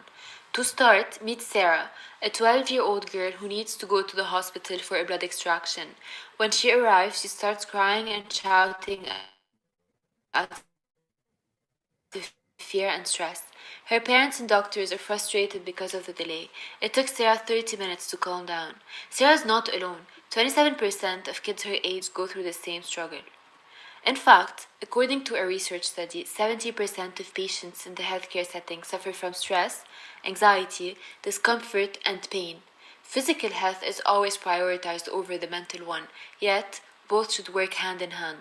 The pandemic has put an emphasis on how the healthcare system and its environments need to become both customized and more flexible.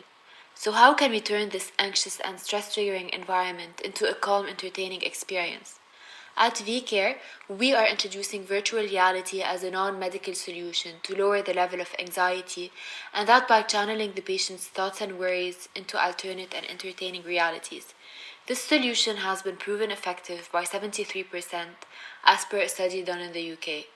Since the technology is non-pharmaceutical and non-invasive, its content is personalized depending on the specific medical procedure. Using tech-led innovations, the healthcare setting can be more personal and therefore more effective. Health workers must understand patients' emotional states through their care journeys and customize environments digitally to provide not only physical but mental support as well. Our solution includes a VR box for $75, the designed experience which is synchronized along with the procedure for a monthly subscription of $15, and a pain or stress scale to measure the efficiency of our product. Due to the COVID-19, we advise doctors and nurses to use a UV light box that sanitizes the device within 60 seconds and will be provided for $25. For extra measures, disposable eye masks are also used. What is so unique about VCare is the storytelling and creative feature of the experience, which is being designed and adapted to each specific treatment. In this demo, the patient is immersed into a VR experience while in parallel undergoing a blood extraction.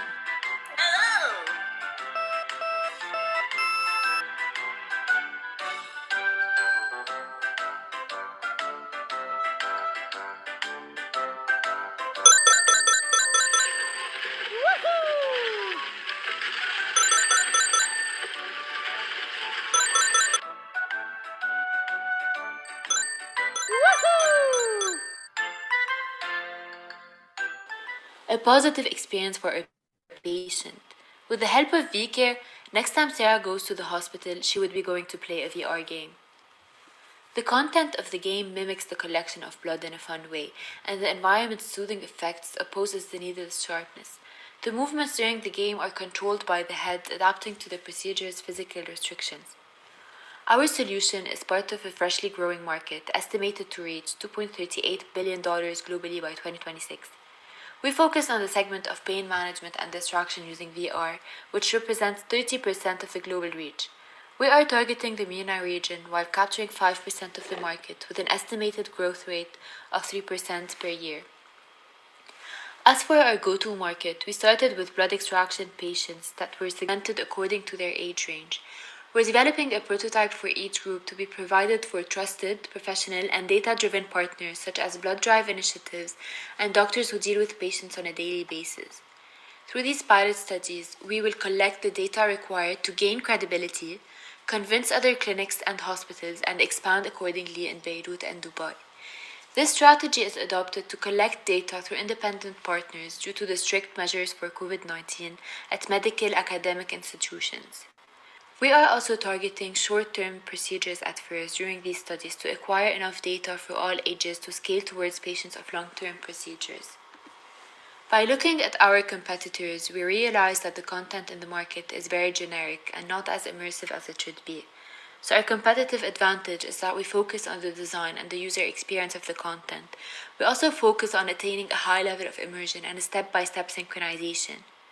Our competitors also offer their services before and after the medical procedures. However, we are providing the solution during procedures. In that way, we are minimizing delays that occur due to the patient anxiety and thus save the doctor time, allowing for more patients.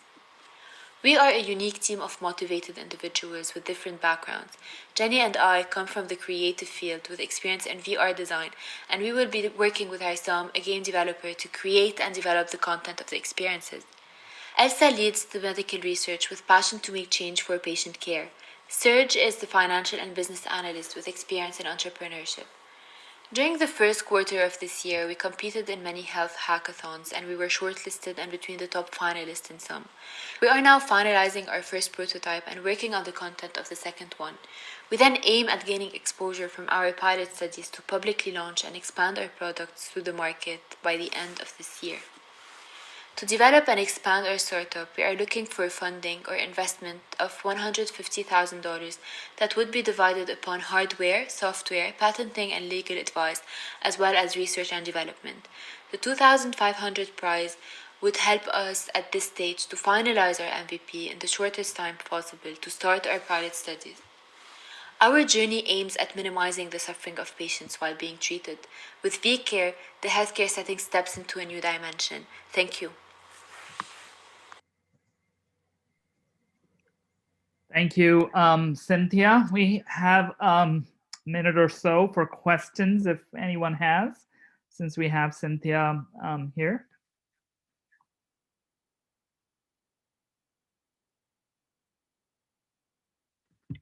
Okay, let's move on. We have another student, Yasmin. You're up next. Can you turn on your video? Hi, so Angela and I are filling in for Yaslin. Sounds good. Go for it, Daniel and Angela. Welcome. Thank you guys. So let's get started. Daniel, can you share the screen? Yes.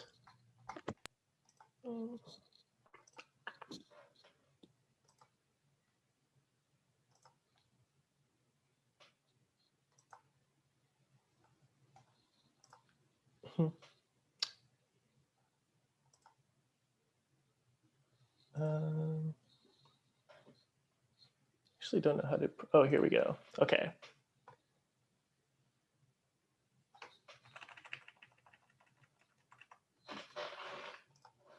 All right. Hi, guys. My name is Angela. And I'm Daniel. And we're part of Eudaimonia. We are a C Corp that's just established this year in March 2021. And we are planning to launch our first product, which is an educational mental health mobile app to educate kids about mental health and mood regulations for ages 6 through 11. So a little bit of a backstory about how the app was created. Many of us as a child developed a lot of emotional issues and we didn't know how to properly regulate it. So I felt like maybe creating this idea would help us address this issue that we face as a kid and help out the next generation with this app. So let's go a little bit forward to the research. Next slide, please. So we found out that when we tried to look up a little bit of problems that mental health that children face, they tend to have poor school performance and terrible social relationships, as well as physical health issues over time if their mental health issues are not addressed. They deal with issues such as anxiety and depression at that specific age group. Next slide, please. So we found out that some of the conclusions does support the fact that the earlier we tackle these mental health issues with these children that deal with mental health issues such as anxiety, the better. And so we decided to create this app called Calm On. I'm going to move on to Daniel Frank. He's going to talk to us a little bit more about the app itself. Yeah, thanks, Angela. So this is Calm On, and using our concept and the research that Angela just talked about, we created a mobile game that teaches best practices for children ages 6 through 11 how to understand emotion and respond to their feelings appropriately through ACT and CBT techniques. So we're continuously collaborating with parents, certified children therapists, special education teachers, as well as child healthcare workers to build an effective educational tool based in cognitive therapies such as deep breathing, mindfulness, physical movement, and many more. This is like a little demo. So there's these 3 coaches, and as the child goes through our app, they can pick through a coach. They can sign in here. The coach gives them a little motivational message and then prompts them to fill in their name and pick an emotion that they're feeling that day. After the emotion, the coach gives them an activity that'll help with that specific emotion. And this is a story-based one. We also have game-based ones, and they have a whole list of activities that they can choose from. So we interviewed a lot of parents, therapists, and children and got a lot of positive responses about our app. Parents mentioned how they are also learning right alongside their children from these activities. Children are immediately seeing the value of the app, and therapists see this as a valuable tool that could assist them in their own practices. So the existing market so far has a couple holes that we can fill. So although there are plenty of apps for adults that focus on meditation and or teletherapy, children are left with very few usable options. Children often don't have the necessary tools to react and respond to their own feelings, just like Angela was talking about at the beginning.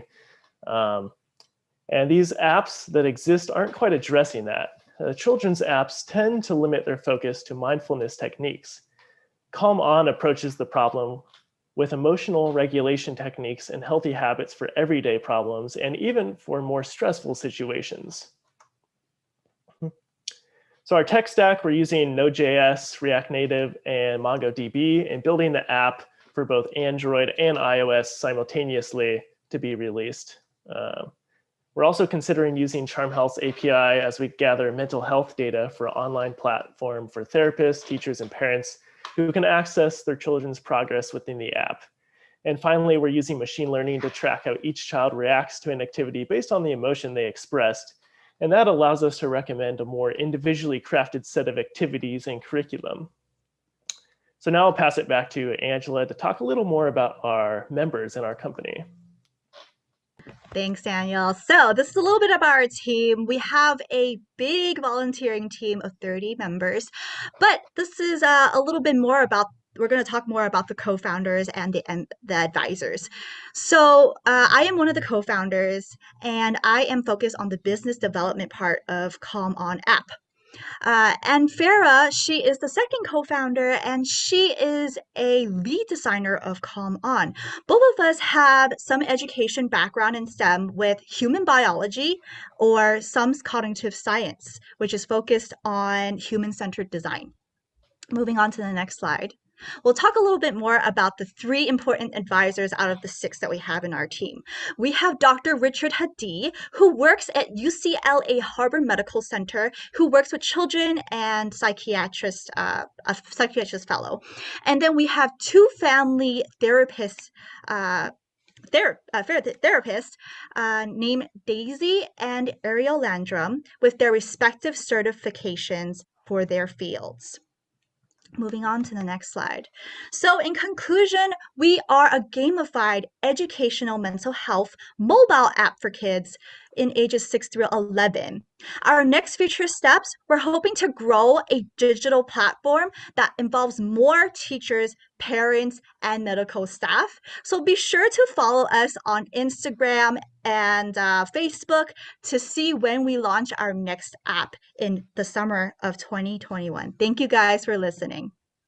Yes, Thanks, guys. Great energy. Perked the audience up, and we needed it. It's late. It's been like 10 hours or so, or 9. Thank you, Angela and Daniel. We have maybe time for 1 or even 2 questions. I know you answered some on the chat already, but are there any other questions?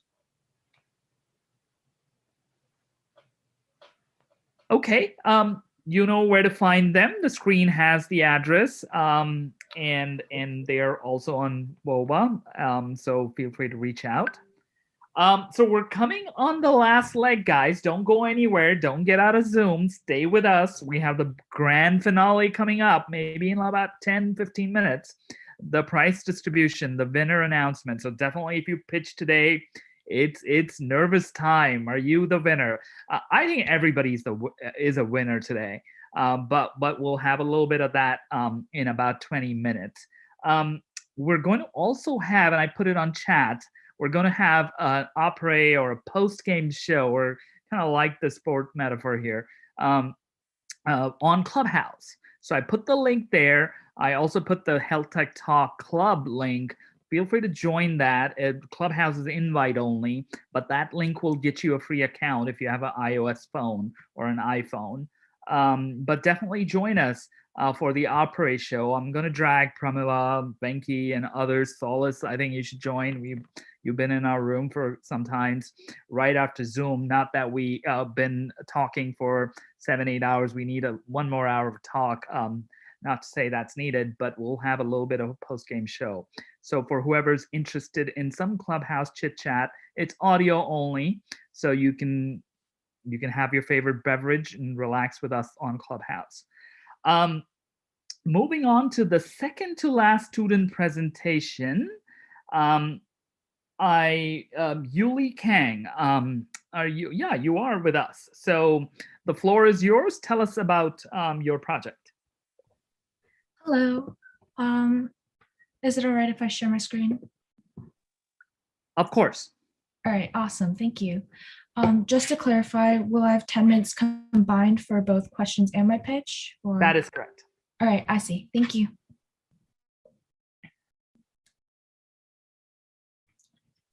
Okay. Sorry. Okay, there we go.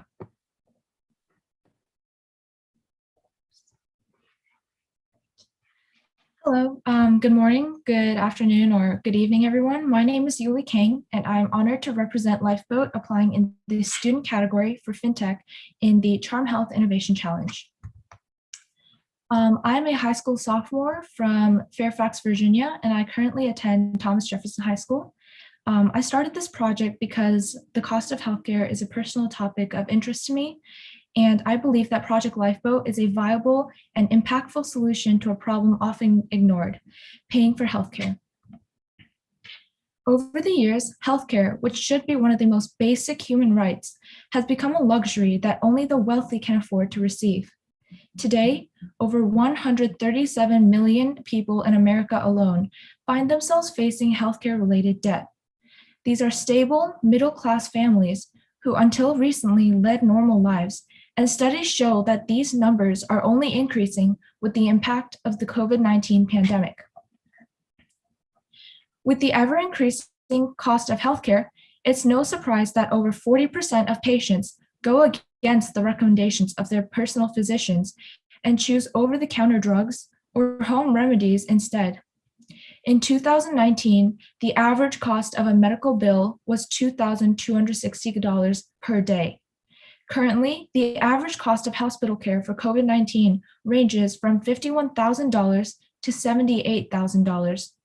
Now more than ever, during the time of a global pandemic, access to healthcare is and should be a global priority. The thing is, help is available right now to patients struggling financially. So why are there so many of these programs that are left unused?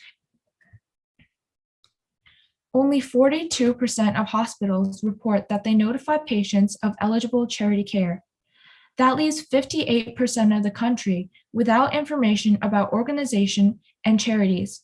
Combine that with the 34% of adults who say that their doctor never explains the cost of procedures to them, and we have a ridiculous number of patients in America unable to receive care due to a simple problem.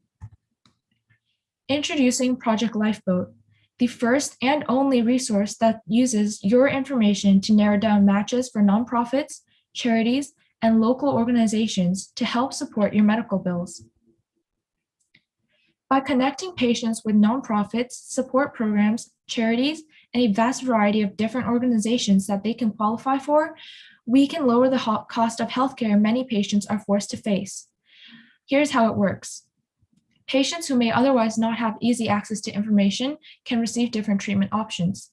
Lifeboat also finds local churches or organizations that could be harder to find from a national level. Clinical trials, nonprofits, and charities are also used in the search process for Project Lifeboat to advertise their product or trial. First, we gather basic information from organizations and nonprofits that provide financial aid to patients. We also gather information from researchers and major pharmaceutical companies running drug trials or experimental medicine trials at a cheaper cost for certain conditions and illnesses. We provide this information in an easy-to-use and organized service, which hospitals can use with a yearly or monthly subscription. Now, hospitals who previously provided the service of informing patients with compatible charities and nonprofits no longer have to spend time and money because they can use a simple compiled service and do not have to hire extra employees. Hospitals who previously did not provide the service can do so with a simple software and can be guaranteed that they will receive their payment in full, which outweighs the amount of money that they would be paying for subscription to Lifeboat. Now I would like to show you a brief demonstration of how Project Lifeboat would work. I've been focusing more on the back end than the front end of this program, so I apologize if it is not very aesthetically pleasing yet, but here's a simple version of how this program would work. Can you see the screen? Yes, we can. Awesome, thank you so much. All right.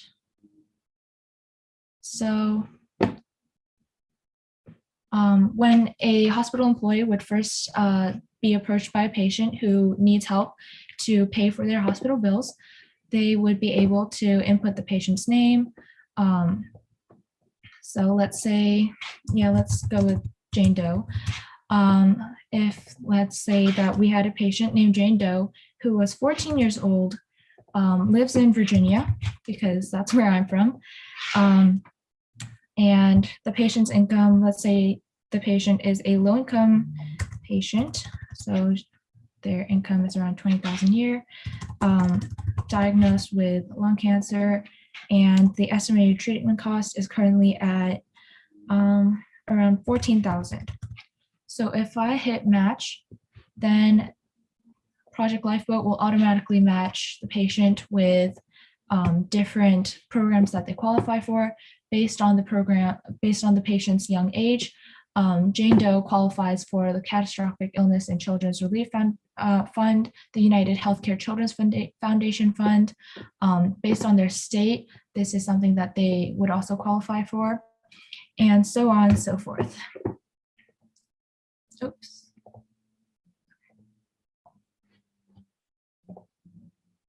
All right. You want to take some time for Q&A, Uli? Oh, sorry, I have one more slide left. Sure, go for it. So here I've compiled a list of some of the most similar programs to my project. The most similar product to my project is the Patient Access Network, which is right here. The application-based healthcare, this is an application-based healthcare cost aid, and this uses funds from donations, healthcare providers, and pharmacies. The only downside to this program, although it does use a similar matching software, is that it relies on donor funds, and therefore there's constantly a wait list, which means that many patients are left waiting indefinitely, while Lifeboat is available anytime, anywhere. Currently, these are my plans for moving forward with this project. So far, Project Lifeboat has been nominated for and won the Best Youth Idea at Hack to the Future 2020, where I got to meet with and work with many different mentors working from healthcare to global financial technology.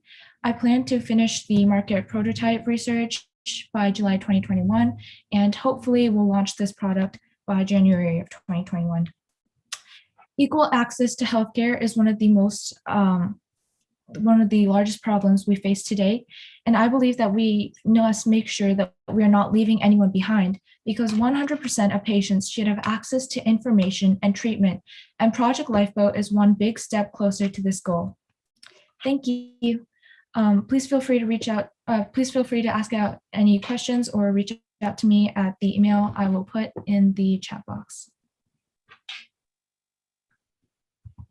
Great. Thank you, Uli, for that nice presentation. I know it's late in Virginia, and thank you for staying back late. We're almost at the end here. Any questions for Uli?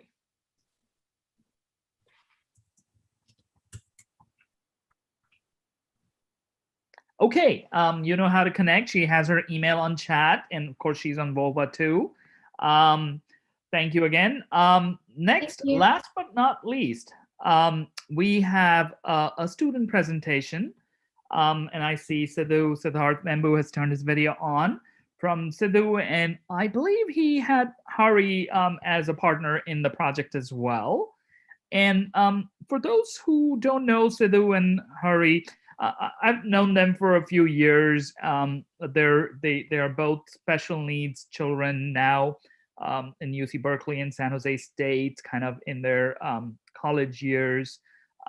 They've really amazed me in the work they have done and showcased in some of the events Pramila hosts. So this is a nice icing to wrap things up with a student presentation.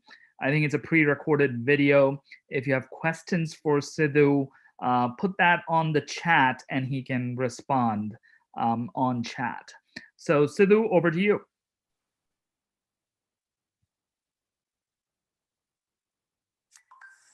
Hello, this is Hari Srinivasan and Siddharth Vembu.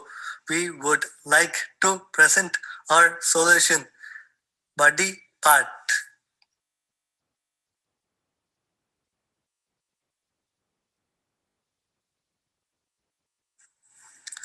Hari Srinivasan is a student at UC Berkeley.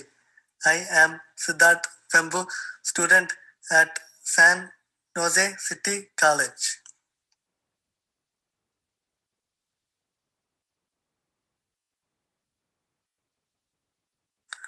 Students at colleges and universities are facing mental health challenges at an alarming rate.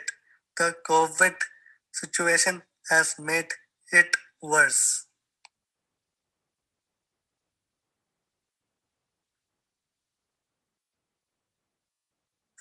The prevalence of mental health disorders in college students is very high. COVID has increased the percentage of students with anxiety from 50% to 63%. Over half of college students with autism struggle with anxiety and depression.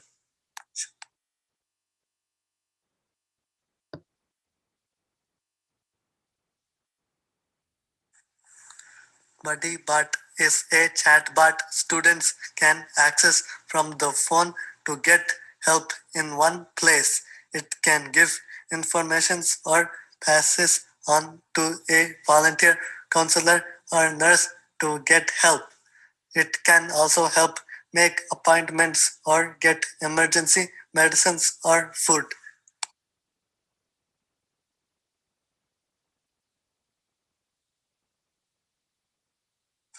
The bot can be distributed to college volunteer centers or through non-profit organizations.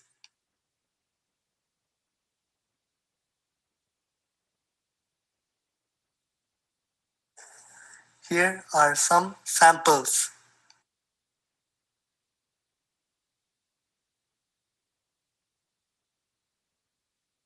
Here are some demos.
Ordering food and medication.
Clever.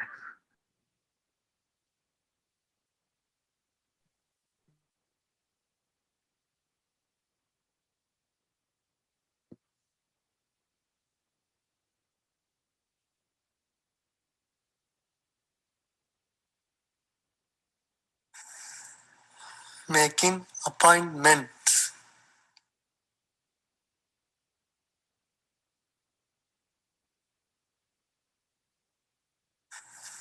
This solution will be able to connect and obtain real help to students. It works through SMS and connects to voice and leave message in a private setting.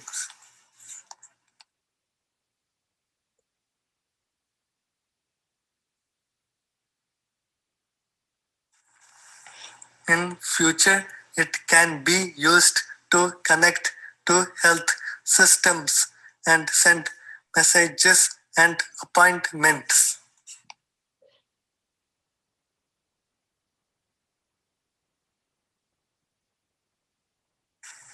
Mental health is a growing crisis in students, and we hope that Buddy Bart helps students with solutions in this time.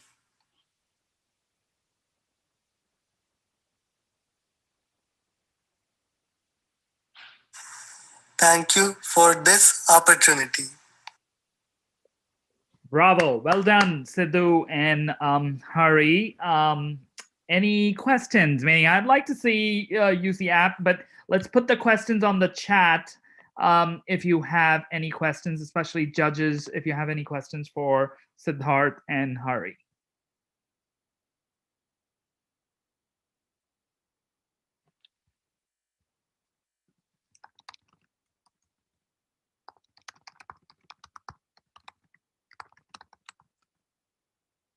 I put one question, Siddharth. Where can I download the app? You may answer on chat. Or where can I access the functionality if it's available publicly?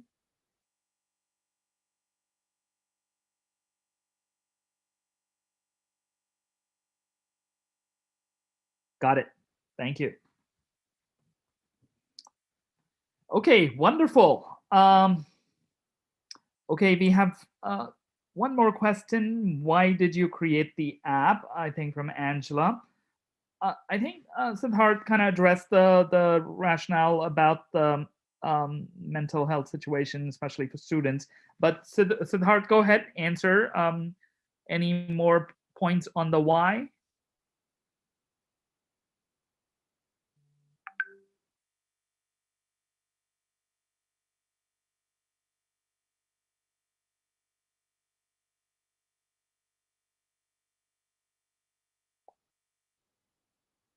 To help mental health issues in colleges. Wonderful. Yeah, I think, as you said, with the COVID pandemic, it's exacerbated a little bit. It's always there with the pressure. So great job. Okay, guys, that's the last presentation of the day. And I was just doing a quick count. We had almost 30 startup presentations.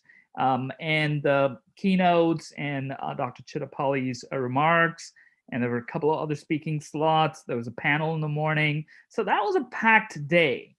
But we just need a few more minutes to kind of wrap up the scoring and announce the prizes. So at this time, I'd like to ask the judges to come up stage or unmute your mic, and we can chat for a few minutes. I can play the Jeopardy music if it helps.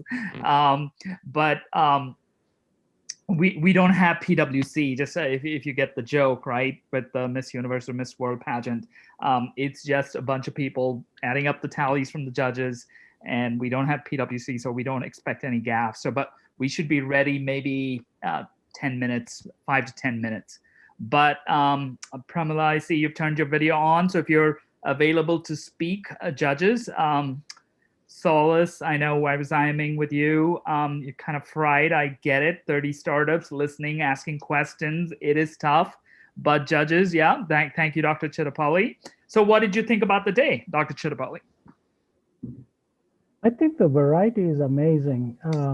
Putting together such a great event, a one-day event, and pack all these great startups is amazing. Kudos to all the organizers, Pramila, Venki, and Patty, and others who helped with this. One of the things that I really liked was, you brought some people that would not normally be seen in these competitions, pitch competitions and conferences. So kudos to you. No, I agree. And there's a lot of support behind the thing, right? And we should name all the folks. But Pramila, what do you think? It's your baby. I know it's a teamwork. A lot of people worked on it. But what do you think about the day? Yes, this was originally a very small effort, but it became much larger. And that's thanks to all the people who worked on it, the volunteers and all the people who added more and more ideas into, oh, we should be doing this and that. And finally, it became this big event. And I'm really impressed by the quality of the presentations. And I wish everybody could be a winner, but we are just trying to tally the last second decimal point winners so that we can give away the prizes. But this is a great opportunity for me to meet all of you who have built products on our platform and those who plan to build them. And I'm sure we'll continue this engagement, and we'll see you over and over again in these events. Great. So we're having the next one very soon, Pramila, then? I've already, I think we plan another event by end of this year for partners, integrators, resellers, and so on. Yeah, no, great. And Dr. Chattapali, I saw your message on Volva. You're hosting a similar event. So tell us a little bit about that.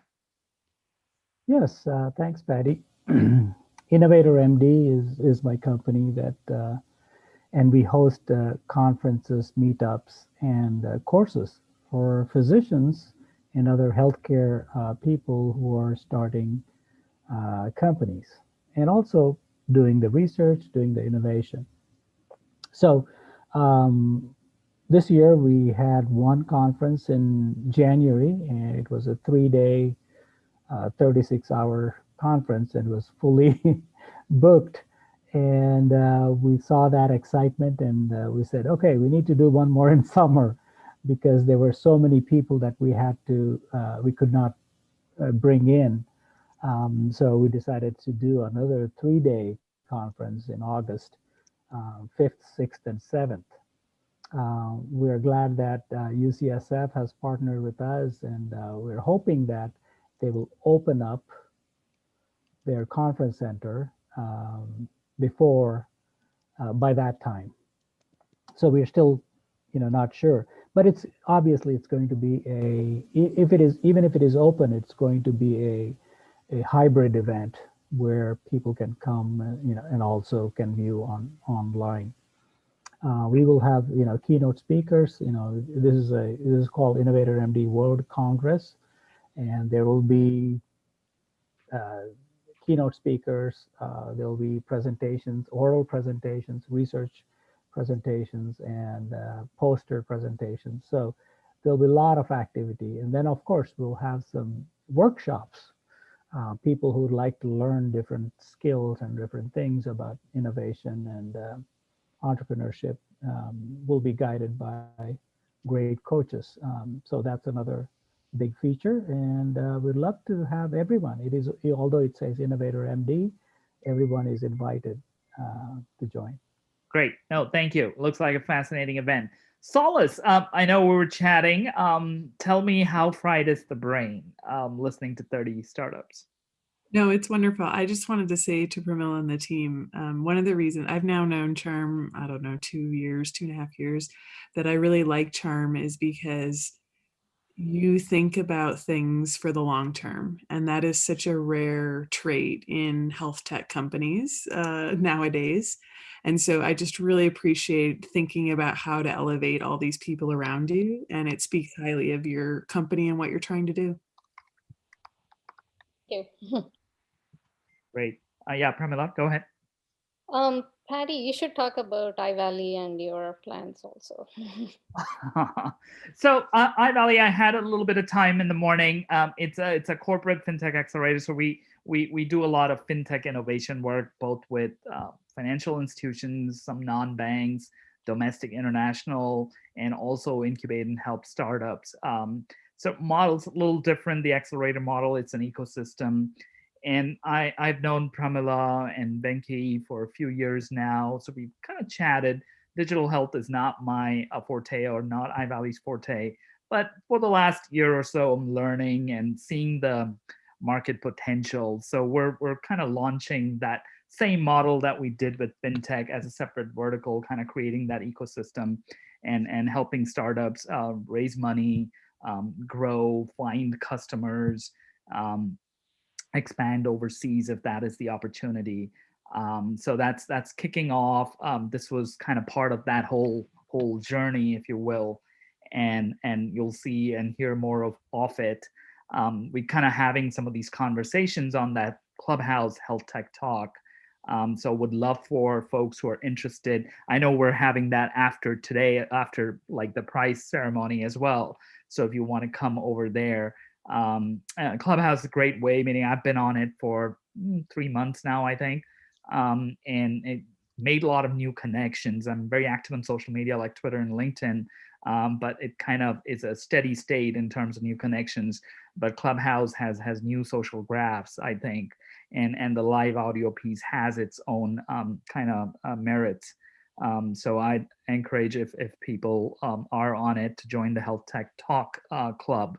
You can search for the club and join, but would love to partner with startups and others like Dr. Chattapali on wherever the synergies is. I think digital health is a great space. I mean, there's a lot of economic opportunities, obviously, with technologies, and there's digitization everywhere, and data and AI application. But the impact that it can have on people's life is tremendous, I think. So I think it's a big opportunity. I think the rating was turned off. So judges, please feel free to just rate on the chat app and we'll add it up, because some of the pitches don't have enough votes to make it statistically significant. Okay. So I think if you're a judge and other judges, sorry, I'm not calling you on unless you turn your mic off or turn your video on. If you have, I know Jill and looking, sorry, at all the names here. So other judges, if you have something to say about the day, feel free to turn your mic off mute and share your thoughts. Okay, I'm gonna try something here. Hey, Patty, is Dr. Burns and all those judges, Bassi and Dr. Dickerson, maybe they can chime in? Sure. Yeah, I'm here. This is Jake Behrens. I'm a longtime user of Charm, and obviously the role or the rate that you guys seem to keep up with changes just in my 5 years with you. I couldn't use the platform fully. Haven't used a lot of external software, and now I more or less can. I think that's something that's been very rare in this space. And in here, having some open to the open APIs, although in here, what I'm surprised by is it sounds like a lot of these startups have a lot more access than the documentation I've always seen on that of what's available. So I'd just be really intrigued to see what access everyone has that's more than just the documented APIs, showing that people are able to do a lot more than we otherwise might be able to. Yes, we can talk about it later on. That's good. So if you have something specific, and we can meet every Thursday. We meet too. So you can, if you have any specific questions, you can shoot an email to us, and we can meet. Well, seeing if people had aware of what was potential with Charm, what the API fully offered, I think it would open up a lot of doors, and that would want a lot of people to be able to build on the platform. Excellent. Thanks.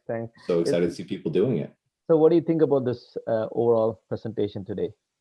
Enjoy. It's been a long day and a gorgeous day up here in Wisconsin, finally getting ready for spring, but been here and enjoyed speaking, hopefully made some connections here behind the scenes as well. And yeah, thank you guys for putting this together and for inviting us along. Thank you. In my mind thinking. Yeah, thanks, Dr. This is Dr. Bassi. I appreciated everybody's participation and how much work and effort everyone put into their presentations. I can definitely tell that there was a lot of work that went into them, and I thought they were very innovative and eye-opening. I loved this day. I thought it was a blast being able to see how much variety there is of various different solutions to these very challenging healthcare problems that we have facing all of us. Yeah, I thank everybody for coming today. Thank you, Dr. Bassi. I think you are one of the first few doctors who started using the telehealth, I think, in the fullest spirit of that. I think you are probably ahead of the curve there. And a lot of things that you pointed out, I think by the time you started putting it in, implementing it, I think now everyone is enjoying it. Like same thing with Solis. She also pointed out a lot of things. She was early on started using this. So I think you guys are all very instrumental in pushing this forward too. Thank you. Oh, thanks. I appreciate that. Yeah, no, we love it. We love how low the learning curve. I brought on board maybe 6 or 8 different providers now so far, and I'm able to teach them Charm in about an hour, and that's pretty incredible. It's way better than Epic or some other major system like that. So everyone coming on board really gives a lot of 5-star reviews of Charm when they're learning how to use it. I appreciate it. Let's welcome Dr. Dickerson. Jill, are you there? Yes, sir. I'm here. How are you? Long time. It has been a long time. Yes, I've enjoyed today. It's been great hearing all the innovations. We've been using Charm since 2013. So long time. A lot of them don't know about your practice. I think it's very interesting if you can talk a little bit about your pediatric practice.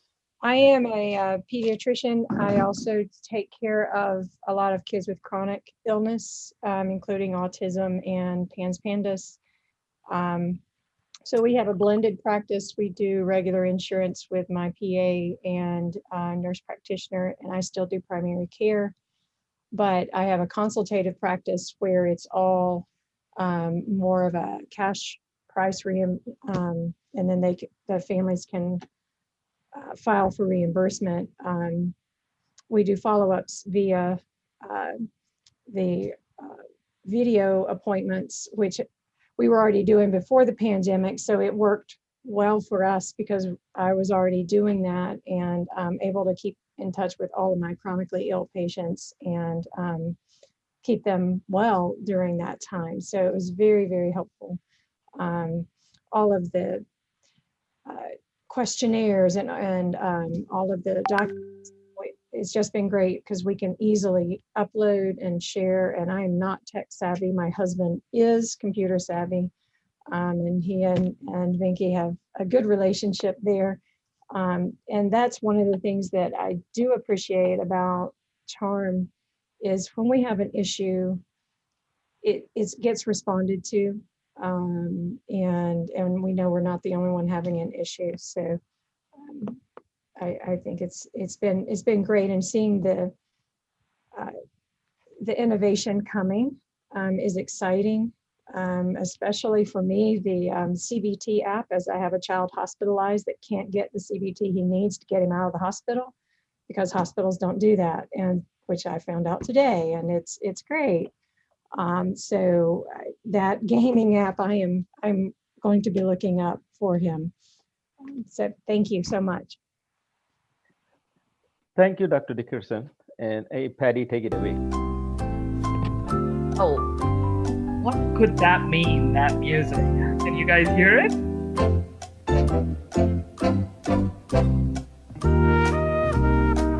We're almost there. The judges are compiling the score, and we'll have the winners very shortly. But get great comments.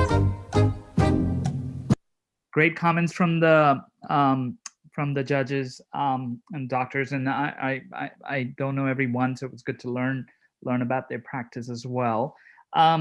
Little bit about our categories as we get ready to announce.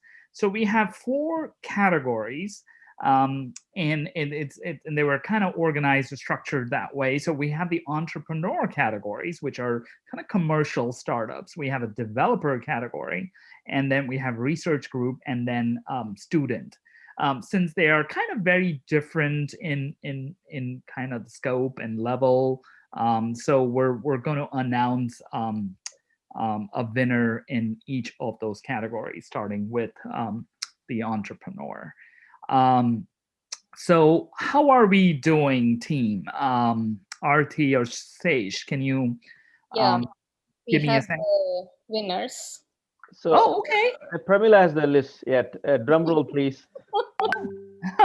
Let me play this.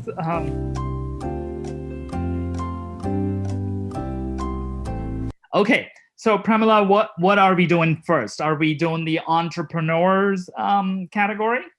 Yes, the entrepreneurs, the winners are Sahil Chopra Empowers Sleep. And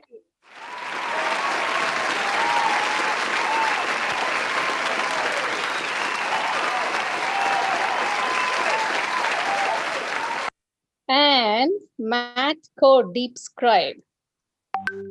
So we have a joint winner. We have 2 winners.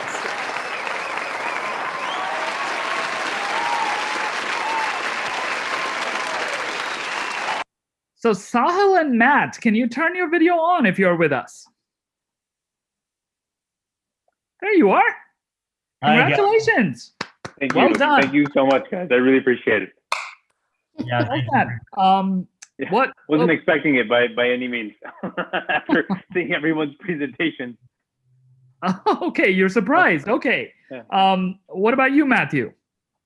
Yeah, I'm super surprised too. Everyone had just a great, presentations today, and thanks to everybody that organized everything. This is an amazing event.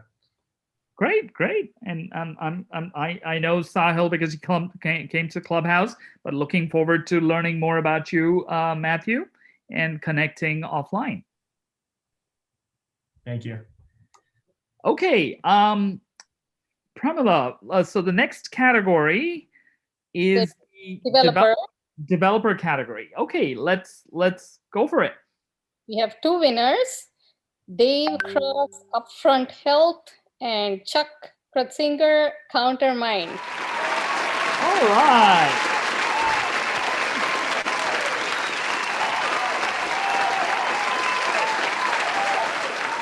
Okay, that's as good as my video production expertise go. I can just play the same record every time. Where are the winners? Are you with us? Can you turn your video on or audio?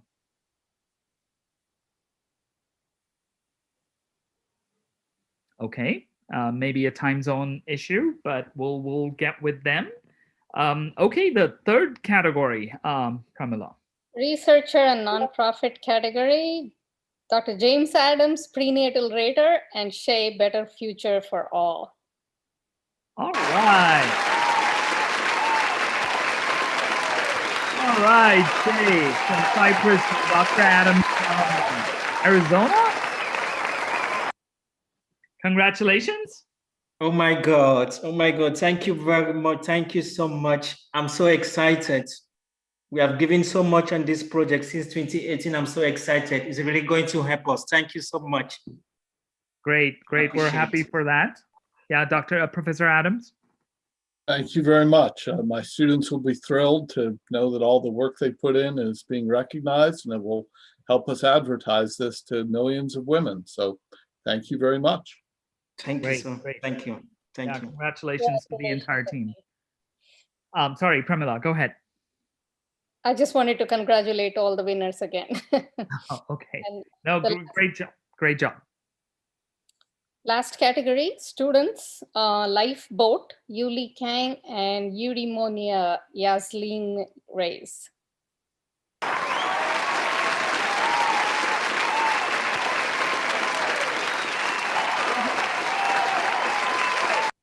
Great job, guys. Angela. And I think your colleague was there too. He's probably not on Oh, now. yes. Yeah. Thank you. Oh, Daniel is right there. Yeah. Yeah. Okay. Sorry, it's kind of, I have to scan the Zoom screen. I have 2-3 windows open, so the screen is small. Congratulations, guys. What do you think? What do you feel? How do you feel? Yeah. I'm sorry. Honored. I feel you know, we really formed a community, and it all started with a small, you know, dream, like an ambition, like a really big idea. And if it wasn't without the volunteers and the teachers and therapists and parents all gathering together to help the build of this app, it wouldn't have happened. So anyone who wants to help us out, you know, reach out to us with our email. It's listed on the chat box. But thank you guys so much for the award. We're going to keep on going to see and launch it all over schools and see how far we can go with the app. Thank you guys again. That's the spirit. Great. I love it. And Danielle, and then Uli. We want to take some photos, screenshot photos of the winners. So please show up and say something so you appear on the screen so I can we can take some photos here. Sure. So let's just go one by one. Maybe just let Danielle and Uli kind of share remarks, and then we'll go around with all the other winners. So Danielle and then Uli. Yeah, thank you. Super honored. I also, like some people were saying earlier, didn't quite expect to win. Very, very good presentations. So yeah, very honored. And like Angela said, we'll see how far we can take this. We're moving really fast, so it's looking awesome. Great. Uli? I just want to say thank you so much for this opportunity. I really did not expect that. This was a really great learning opportunity, and I got to meet a lot of new people and learned a lot about different projects. This is really incredible. Thank you so much. Sounds good. Wonderful. Congratulations again, guys. Let's do that little photo shoot. So if you can indulge us, maybe we'll just go around. Sahil, if you want to just unmute and say something one more time for the photo shoot.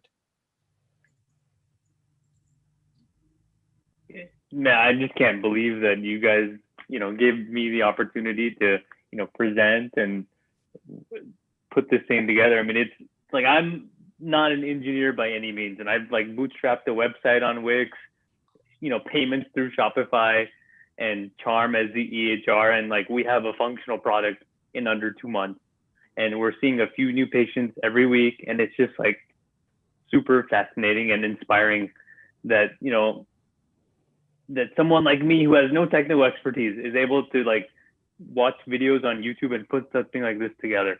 And I just thank you guys for this opportunity. Thank you. Great. Matthew?